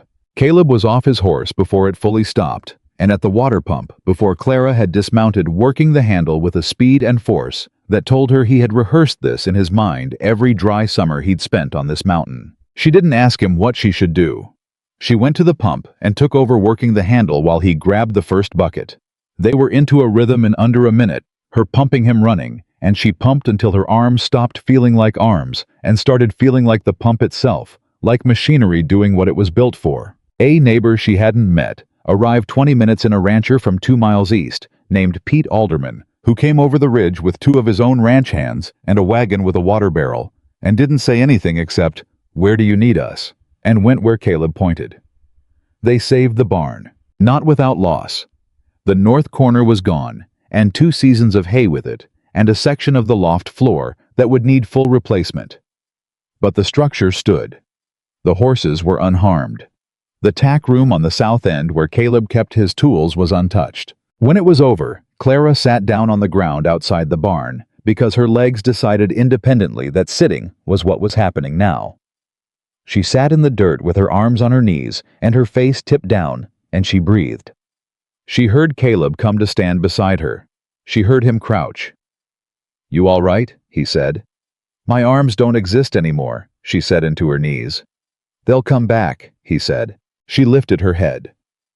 He was crouching beside her at eye level, and he was looking at her with the expression she had learned over 2 weeks on this mountain, the one that was not pity and not worry, and not the careful management of a fragile thing. It was the face of a man who was looking at a person he respected and was concerned about. "I'm all right," she said. "I know," he said. Pete Alderman came around the corner of the barn. He was a wide, sunburned man with a direct manner and the unhurried delivery of someone who had lived long enough to know that most things worth saying didn't need rushing. "It was set," Petey said. "Started at the corner same side as the road. I can see where the tinder was laid." Caleb stood up. "I know who set it." "Cord," Pete said. Clara looked at Pete. "You know him." "Know of him," Pete said. "He works for Holloway. Most of the valley knows it even if nobody says it." He looked at Caleb. "You going to say it now?" "I filed with the territorial circuit judge in Marble Falls today," Caleb said. "Federal inquiry into land fraud and document forgery. We had evidence." Pete was quiet for a moment.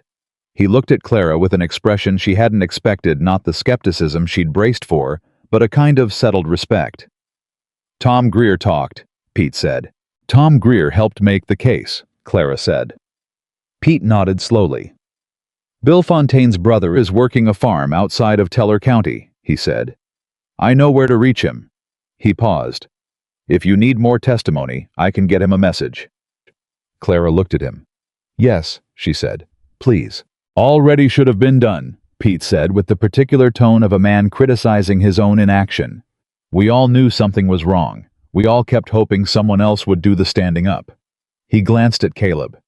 "Didn't expect it to be the woman from town who showed up in a storm." "Neither did I," Caleb said. Clara didn't say anything. She got back to her feet, her legs cooperating marginally better now, and brushed the dirt from her skirt with both hands. "We'll need to document the barn," she said. "Date, time, location of origin, physical evidence of how it was started. The same way we documented the creek diversion." She looked at Caleb.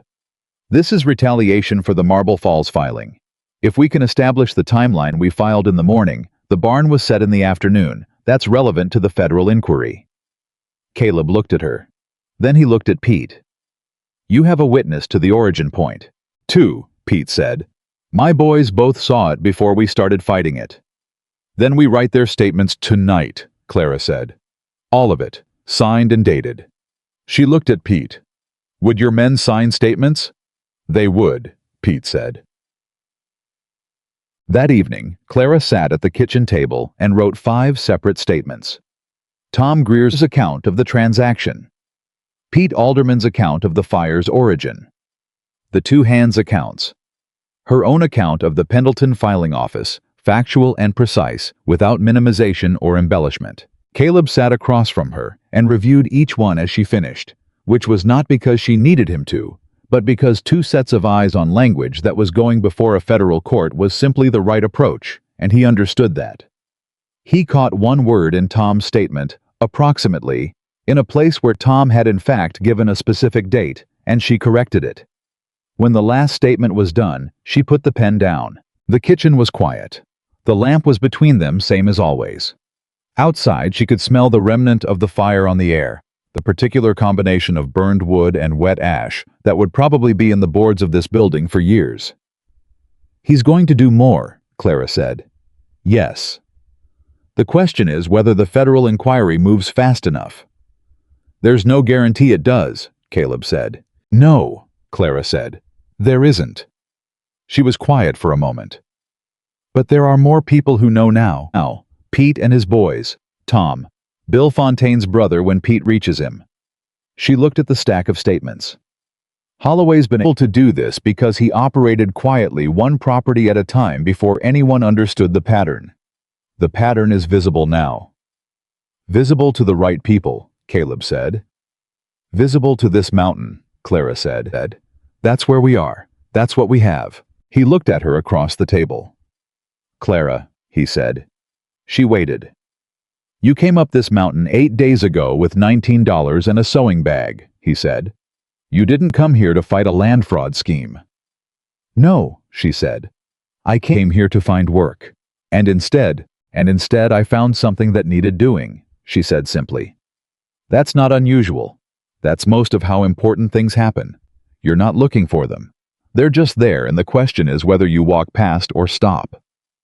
He was looking at her with that expression again, the specific one, the warm and steady one that she had names for in her own mind that she had not said out loud to anyone, including herself. "I'm glad you stopped," he said. It was a simple thing to say. He said it simply. Clara felt the warmth of it go through her, the way warmth went through a cold room when the stove finally caught, not sudden, but certain, spreading into the corners. "So am I," she said. She held his gaze for a moment. Just a moment. Then she reached across the table and straightened the stack of statements and began folding them into the oilcloth beside the certified receipt from Judge Creed. "The Vasquez family," she said. "I want to find them." Caleb was quiet. "Why?" he said. Not skeptical, just asking. "Because they're the ones nobody has contacted yet," Clara said. "Tom came to us. Pete came to us. The Fontaines can be reached through Pete, but the Vasquez family just disappeared. And whatever happened to their land and their money and their decision?" She stopped. "Nobody should disappear from a thing like this without someone at least trying to find them and say, 'We see what was done to you. We're saying so on the record.'" Caleb looked at her for a long time. "I know where they went," he said. "Maria Vasquez has a sister in Pueblo. I heard it in passing months ago." "Then we find them," Clara said. "After this is settled, when it's safe to reach out without drawing Holloway's attention to them again." "After," Caleb said. "After," she agreed. She tied the oilcloth package closed. She set it on the shelf above the kitchen table where she could see it from her chair. Outside, the mountain was doing its enormous, indifferent thing.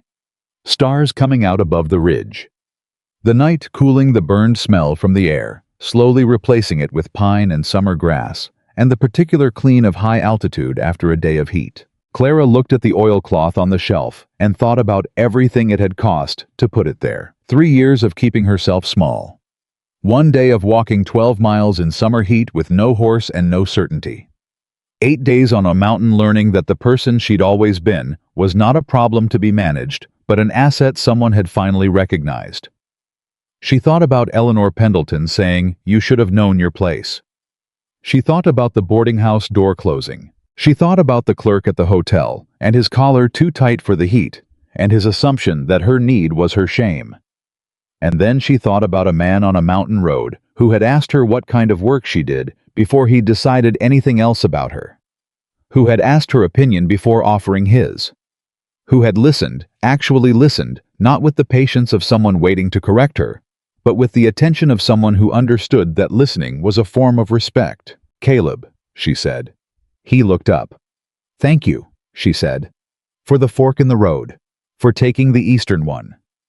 He looked at her steadily for a moment.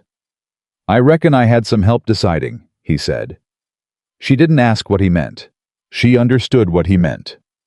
She understood it the same way she understood the supply ledger and the water diversion, and the difference between a man who saw her and a man who looked through her. She understood it clearly, and she let herself understand it, and she did not turn away from it.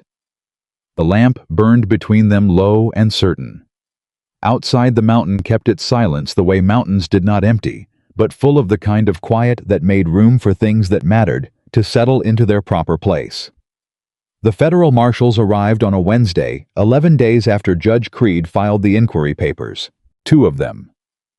Older men experienced in the particular way of men who had spent years untangling the kind of trouble that local law couldn't or wouldn't touch. They rode up to the ranch in the early afternoon and introduced themselves at the gate with the unhurried authority of people who did not need to perform their credibility because they carried it in the papers they held. Marshal David Holt. Marshal Wren Carpenter. Caleb brought them inside. Clara put coffee on. She listened to them explain the scope of the inquiry, which was broader than she had hoped and more procedurally complex than she had expected. And she asked 4 questions that made Marshal Holt look at her with the particular attention of a man recalibrating an assumption. "You've had some legal education," he said. "I've had some legal reading," Clara said. "There's a difference. But I've also spent 2 years in a land attorney's office, and I understand enough of the process to know what your investigation needs and what it doesn't." Holt looked at Carpenter. Carpenter looked at his coffee. "Miss Bennett," Holt said, "would you be willing to provide a formal statement as part of the federal record? Not just the written account you gave Judge Creed. A direct deposition." "Yes," Clara said. "Whenever you're ready." "There's a complexity," Carpenter said. He had a slower, more careful way of speaking than his partner, the voice of a man who chose words the way a carpenter chose boards for fit and load-bearing. "The manner in which the original assessment document was obtained will be raised by Pendleton's defense. We need to get ahead of that." "I know," Clara said. "I've been thinking about it for 11 days. "And," Holt said. "I was a former employee retrieving personal property," Clara said. "The document I removed was evidence of a federal crime filed within a system I built and maintained. The argument that I had no standing to observe what was in plain sight within a system I personally constructed is a weak argument, and Pendleton knows it's weak, which is why he hasn't reported the missing file to anyone." Carpenter looked at Holt again. This time the look was different. "She's right about that," Carpenter said. "He hasn't reported it," Clara said. "Not to anyone we've been able to identify," Holt said, "which tells us something about what he knows and what he's calculating." Clara set her cup down. "He's waiting to see which way the weight falls," she said. "If the inquiry has enough without his cooperation, he'll try to minimize his exposure by going quiet and hoping his name stays secondary. If the inquiry needs him, he'll try to negotiate," Holt said. "Yes, we've dealt with Garrison Pendleton before. Not this matter, but similar." He paused. "He's not a stupid man." "No," Clara said. "He's not. He's a man who made a profitable choice and told himself it was a legal one. And now he's watching the ground shift under that argument and deciding whether to jump before it goes completely." Holt looked at Caleb. "Mr. Whitaker, the barn. Set deliberately," Caleb said. "Pete Alderman and 2 witnesses documented the origin point. I have their signed statements." "Clara." He glanced at her. "Miss Bennett organized the documentation." "We'll need those statements," Carpenter said. "They're here," Clara said. She went to the shelf and brought the oilcloth to the table and untied it with the same care she had used every time, because the care was the point. The care was what made something last. She laid the statements out. Then the original assessment. Then the copy from Tom Greer. Then the creek diversion sketch with its dates and measurements. Then the certified receipt from Creed. Holt and Carpenter looked at the full spread of it for a long moment. "You built this case in 11 days, Holt said. "We built it," Clara said. "Caleb provided the land evidence. Tom Greer kept his copy for 8 months. Pete Alderman got us witnesses for the barn. I organized it." "You did considerably more than organize it," Carpenter said. Clara looked at the documents on the table. "Someone had to," she said. The depositions took 2 days. Marshal Holt took Clara's on the first day in the kitchen with Carpenter as witness and a court recorder. Holt had brought from Marble Falls a young woman named Edith, who wrote at a speed that suggested she had been doing this since she was old enough to hold a pen and had strong opinions about people who spoke unclearly. Clara spoke clearly. She gave the deposition the same way she gave everything that mattered, sequentially, precisely, without embellishment or minimization. What she had seen in the Pendleton office during her 2 years of employment. The correspondence between Pendleton and Holloway she had processed. The format of the territorial assessment documents and the specific ways the forged copy deviated from the standard. The date she had re-entered the office and what she had found when she compared the originals to Tom Greer's copy. Holt asked follow-up questions. She answered them. When he asked something she wasn't certain about, she said, she wasn't certain about it because the deposition was going into federal record, and the federal record was not a place for approximation. When it was done, Edith read the transcript back to her, and Clara made 2 small corrections of phrasing and signed it. Holt looked at the signed document for a moment.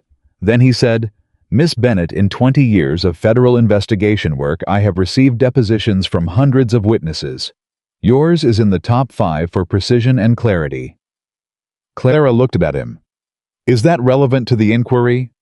"No," he said. "I just thought you should know it." She held that for a moment.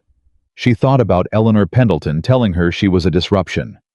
She thought about the hotel clerk and his collar and his certainty that her need was her shame. "Thank you," she said. "It's relevant to me." Tom Greer gave his deposition on the second day. He came to the ranch for it. Clara had suggested this, so he'd be on ground he'd already established as safe with people he already knew. He sat at the same kitchen table and told the same story he'd told in Creed's office, and this time it was going into federal record, and that made it different in a way. Clara could see in his posture, straighter, more certain, the posture of a man who had waited 8 months to have the right audience and had finally found it. When Tom finished, and Edith finished reading it back, and Tom signed it with his careful, deliberate hand, he sat for a moment with his palm flat on the page. "Does this get us our land back?" he said. It was directed at Holt, but Clara answered because she knew the answer more completely than Holt did. "The federal court will determine remedy," she said. "The inquiry establishes the crime. If the fraud is proven, the transactions can be challenged. It's not certain, Tom, but it's the only path that exists, and it's open now." Tom looked at his hand on the signed page. "Martha always said I should have fought harder," he said quietly, "when they came with the papers." "You fought the way you knew how to fight with the information you had," Clara said. "That's all any of us can do." Tom lifted his hand from the page. He looked at Clara with the expression of a man who had been carrying something heavy for a long time and had just been told he could set it down now, not because the weight was gone, but because there were others holding it with him. "Thank you," he said, "for going into that office." Clara held his gaze. "Thank you for keeping your copy," she said. 8 months is a long time to hold something when no one's asking for it. Tom Greer nodded once, put his hat back on, and stood up. 3 days after the marshals left, Marcus Holloway made his last move. It didn't come from Cord this time, and it didn't come in the form of fire or blocked credit or riders on the road. It came in the form of a letter delivered to the ranch by a boy from town who handed it to Caleb at the gate and rode away fast, the way people rode away from things they didn't want to be associated with. Caleb brought it inside.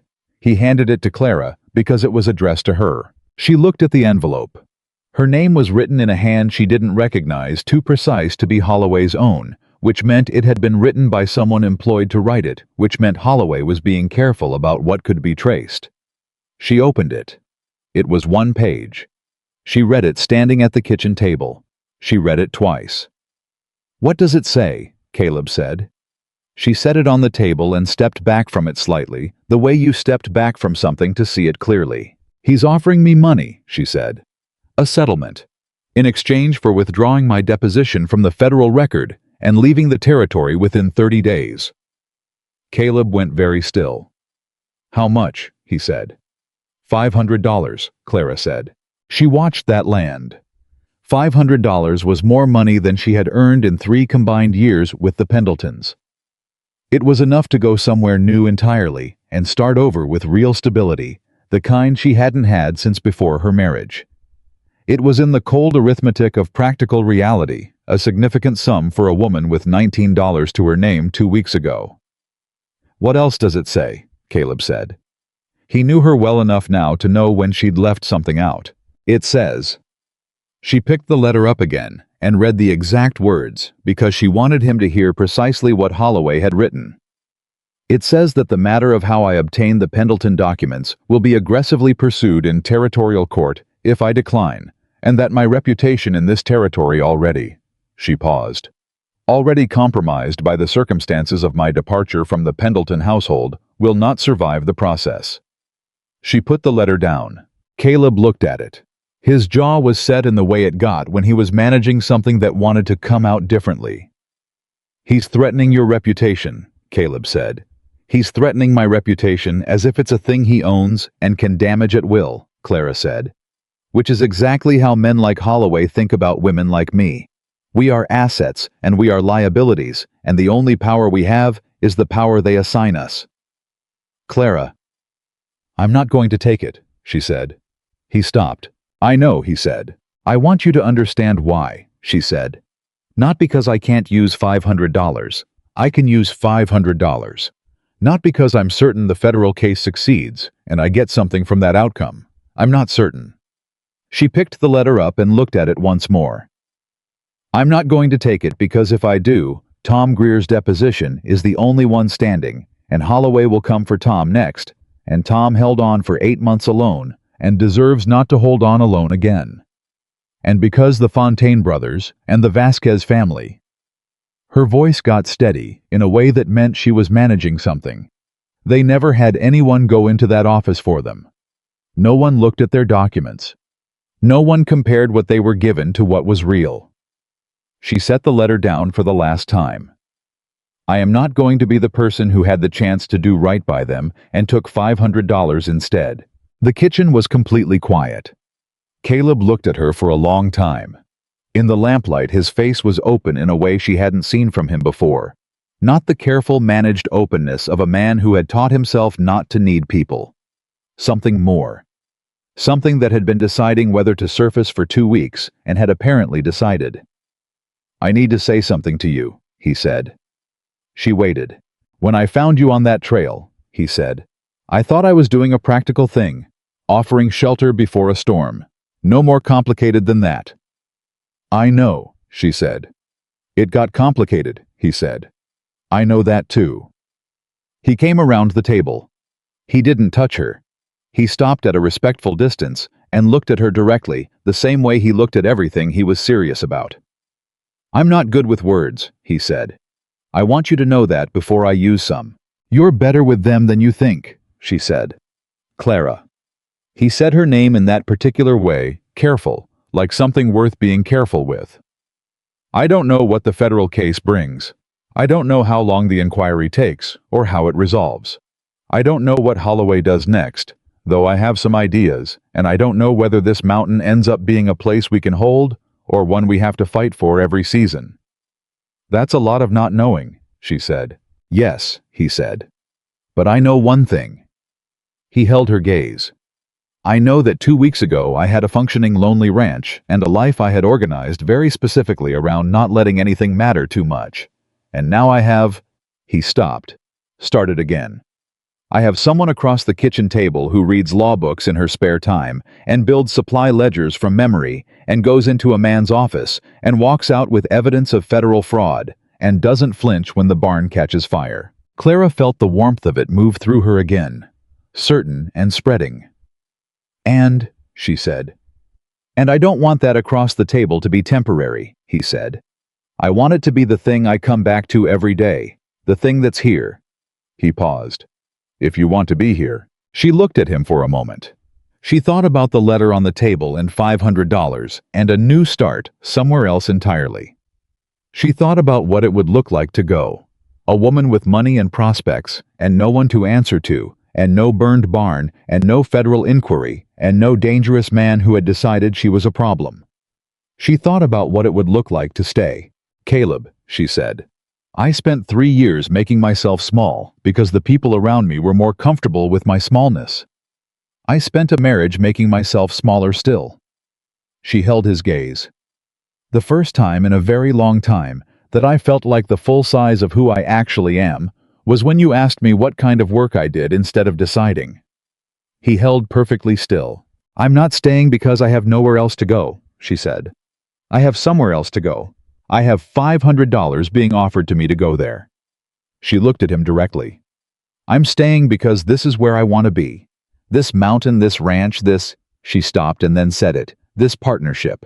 Something in his face went to a place she hadn't seen before. Not surprise. He was past surprise with her. It was more like the expression of a man who had been holding his breath for 2 weeks and had just realized he could stop. He reached out and took her hand. Just her hand, just held it the way a man held something he'd been worried about losing. All right, he said, quietly. Certainly. All right, she said. The letter went into the fire that evening. Not with ceremony. Clara simply folded it once and put it in the stove, the way you put anything in the stove that had served its purpose and needed to be done with. The next morning, she wrote a response to Holloway's attorney, declining the settlement, citing her ongoing cooperation with the federal inquiry and her intention to remain in the territory. She kept it 3 sentences long. There was nothing more that needed saying. Caleb mailed it from the feed store in town. He came back and reported that Cord had been in the feed store when he arrived and had left abruptly when Caleb came in, which told them that whatever Marcus Holloway's next move was going to be, it was recalibrating. Good, Clara thought. Let it recalibrate. 2 weeks after the marshals departed, Pete Alderman rode up to the ranch with Bill Fontaine's younger brother Robert in tow, a quieter man than she'd expected, compact and careful with the specific careful quality of someone who had learned not to make himself a target. He sat at Clara's kitchen table, and he told her what had happened to his family's property, and she wrote it down with the same precision she brought to everything, and when he was done, she said, "This goes into the federal record," and she watched something in his face change the way something changed in Tom Greer's face, that particular shift from isolated to witnessed. "Will it matter?" Robert said. "Yes," Clara said. "How can you be sure?" "Because it's on the record now," she said. And things on the record are harder to erase than things that only exist in one man's memory. She looked at him directly. "You're not the only one anymore. That matters." He nodded. He looked at his statement for a moment after she slid it across the table for his signature. He picked up the pen. "My brother said we shouldn't have sold," he said. "Said we should have found a way to hold on." "Your brother didn't know it was fraud," Clara said. "You didn't know. You made the best decision you could with the information you were given. The fraud is Holloway's crime, not your failure." She held his gaze. "Sign the statement, Robert. That's the decision that matters now." He signed it. She added it to the oilcloth package, which had grown considerably since its first contents. Statements, sketches, receipts, correspondence, the original assessment, and its forged copy, the certified record from Creed. A whole architecture of documented truth that Clara had built on this mountain in the space of a month. She tied the oilcloth and looked at it on the shelf and felt a satisfaction that was not triumph. It was quieter than triumph and more lasting. The satisfaction of a person who had done a real thing completely. The territorial newspaper ran a story on a Thursday, 6 weeks after the inquiry filing. Caleb brought it back from town wrapped under his arm, and Clara read it at the kitchen table while he watched her face. The story named Holloway. It named the inquiry. It referenced forged documents and water diversion and 4 affected properties. It did not name Clara directly. It referred to testimony from a former employee of land attorney Garrison Pendleton. But anyone who knew anything about Willow Creek would know who that meant. "It's out," Caleb said. "It was always going to come out," Clara said. "How do you feel about it?" She looked at the paper. She thought about Eleanor Pendleton reading this story over her morning coffee and understanding exactly who the former employee was. She thought about Margaret Albee at the boarding house and the 2 open doors she'd pretended weren't there. She thought about the hotel clerk with his slick hair and his comfortable certainty. "I feel like it's true," Clara said. "And true things being known is what I came up this mountain for." She folded the paper. What else did you hear in town? The Willow Creek General Store owner, Old Davis. He asked after you, Caleb said. He said it carefully, watching her. Asked how? Asked if you were well. Said he'd heard about the inquiry and the barn and that you'd stood your ground. Caleb paused. Said he wished he'd rented you a room when you asked. Clara was quiet for a moment. She wasn't sure what she'd expected to feel about that. What she actually felt was something simpler than she'd anticipated. Tell him I'm well, she said, and that I found somewhere considerably better than his back room. Caleb almost smiled. She could see it at the corner of his expression. I told him something along those lines already, he said. 3 days after the newspaper story, Eleanor Pendleton sent a letter. Clara opened it at the kitchen table, the same way she'd opened Holloway's letter, standing prepared without ceremony. She read it once. It was an apology, not a generous one. The language was careful in the way language was careful when an attorney had reviewed it before sending, which meant it was an apology designed to minimize legal exposure as much as to actually apologize. But it used the word wrong twice, which was more than Clara had ever expected to hear from Eleanor Pendleton, and it acknowledged that the dismissal had been handled poorly. She set it down. She thought about it for a long moment. Then she wrote back. 1 paragraph. She thanked Mrs. Pendleton for the letter, acknowledged its receipt for the record, and wished her well. That was all. Caleb read her response after she sealed it. He looked up. No anger, he said. I have anger, Clara said. I'm just not going to spend it on Eleanor Pendleton. She's not worth the expenditure. He looked at the sealed letter. Who is worth it? Holloway, Clara said. When this is over and there's a federal finding, I intend to feel quite a lot about Marcus Holloway, with appropriate intensity. She picked up the letter. Until then, I'm conserving. Caleb Whitaker put his hand over his mouth and looked at the ceiling for a moment. You're laughing, Clara said. I am not, he said in the voice of a man who absolutely was. Caleb. I'm thinking, he said, very intensely, about something else entirely. You are the worst liar I have encountered, Clara said. He dropped his hand. He was in fact laughing quietly, genuinely, the way he laughed when something caught him completely off guard, which was the only way Clara had ever heard him laugh. It was a real sound. She had decided early on that it was one of her favorite sounds on this mountain. She was not prepared to say so out loud yet, but she thought it standing there with Eleanor Pendleton's sealed letter in her hand, in a kitchen that had become the most stable ground she had stood on in years, with a man whose laugh was real and whose word was certain, and who had asked her what kind of work she did before he decided anything else about her. She thought it clearly without apology, without the old reflex of making it smaller. The federal finding came on a morning in early September, when the mountain had just begun its first shift toward fall, and the light had that particular angle that meant summer was deciding whether to stay. Marshal Holt rode up to the ranch himself to deliver it. He handed Caleb the official document, and Caleb handed it to Clara, which Holt noted without comment. She read it standing on the porch. Marcus Holloway had been formally charged with land fraud, document falsification, and interference with territorial water rights, the last of which carried federal implications that his attorney Garrison Pendleton had apparently decided were not worth defending. Pendleton had cooperated with the inquiry. His cooperation had been the final piece that collapsed Holloway's legal defense. The transactions involving the Greer-Fontaine and Vasquez properties were under federal review for remedy. The water diversion on Caleb's eastern channel was ordered removed within 30 days under federal mandate. Clara read to the end of the document. She read the last paragraph twice, then she lowered it. Well, Caleb said. She handed him the document and walked to the edge of the porch and stood there for a moment, looking at the mountain, at the enormous, indifferent, beautiful mountain that had given her the room to stand up straight. She heard Holt say something to Caleb behind her. She heard Caleb respond. She heard Holt's horse move away down the road. She heard Caleb come to stand beside her. Tom gets to go home, she said. Her voice was even. She was managing something and not managing it entirely. Sounds like, Caleb said, the Vasquez family. She stopped, started again. The federal review for remedy doesn't guarantee their land back. You understand that. It's a process, not a... Clara, he said. She stopped.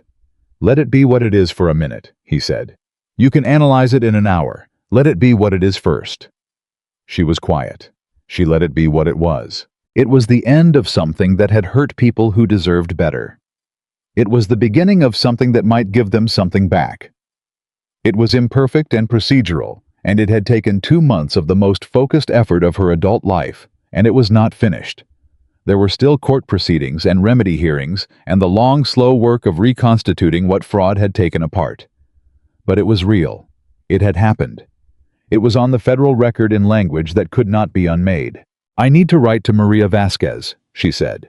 I know, Caleb said. This afternoon. And Tom needs to hear from us directly, not through the courts. I'll ride to Whitmore tomorrow. She turned to look at him. He was standing beside her the way he stood beside her in all things, now not in front of her, not behind her, beside. You know what I want to do, she said. Tell me anyway, he said. I want to open a workshop, she said. In town. Something small to start. Where women who need work can learn skills that pay: sewing, bookkeeping, household management presented properly, not as servitude, but as a profession. She held his gaze. The kind of place I needed 3 years ago and couldn't find. He looked at her steadily. In Willow Creek. In Willow Creek, she said. Where people slammed doors in my face and decided what I was worth before I opened my mouth. Yes. She paused. Because that's where the women who need it are. Caleb was quiet for a moment. Pete Alderman's wife has been looking for something like that for 2 years, he said. She told me last spring. Said there was nowhere in this valley for women to learn a trade. Then she should be the first one through the door, Clara said. He looked at her. He looked at her the same way he had looked at her across the kitchen table the night she built the supply ledger from scratch, that look of a man recalibrating an estimate he'd made low. You're going to change this valley, he said. We're going to change this valley, Clara said. Or try to, which is all anyone can promise. He reached out and took her hand again, the same way he had the night she'd decided to stay. Not possessively. Not as a claim. As a presence. As the particular warmth of a person choosing to be beside you. Clara Bennett, he said. She looked at him. I want to say something and I want to say it plain, he said. You always say things plain, she said. It's one of the things She stopped herself. Go ahead. He heard the stop. She could see that he heard it, and she could see that he filed it away with the careful attention he brought to things that mattered. I cannot erase what happened to you, he said. The years you spent making yourself small. The marriage that asked you to disappear. The town that decided your value before you had a chance to demonstrate it. His hand tightened slightly on hers. I cannot erase any of that, and I wouldn't pretend to. I know, she said. But I can tell you, he met her eyes directly, that every morning I will wake up on this mountain knowing exactly who is across that table and considering it the best piece of luck I have ever had. And every day I will make certain that you never have to argue for your own worth. Not to me, not here, not once. Clara looked at him. The mountain was behind him, and the September light was on his face, and he was exactly what he had been the day she met him on the trail. A man who stated facts plainly, because they were facts, and he saw no reason to say more than what was true. She had spent 2 years with a man who told her she was too much. She had spent 3 years in a town that told her she was not enough. She had spent an entire adult life calibrating herself to the measurements of people who had no business measuring her. She was done calibrating. Caleb, she said. Yes. I started to say something a moment ago, she said. Before you went ahead.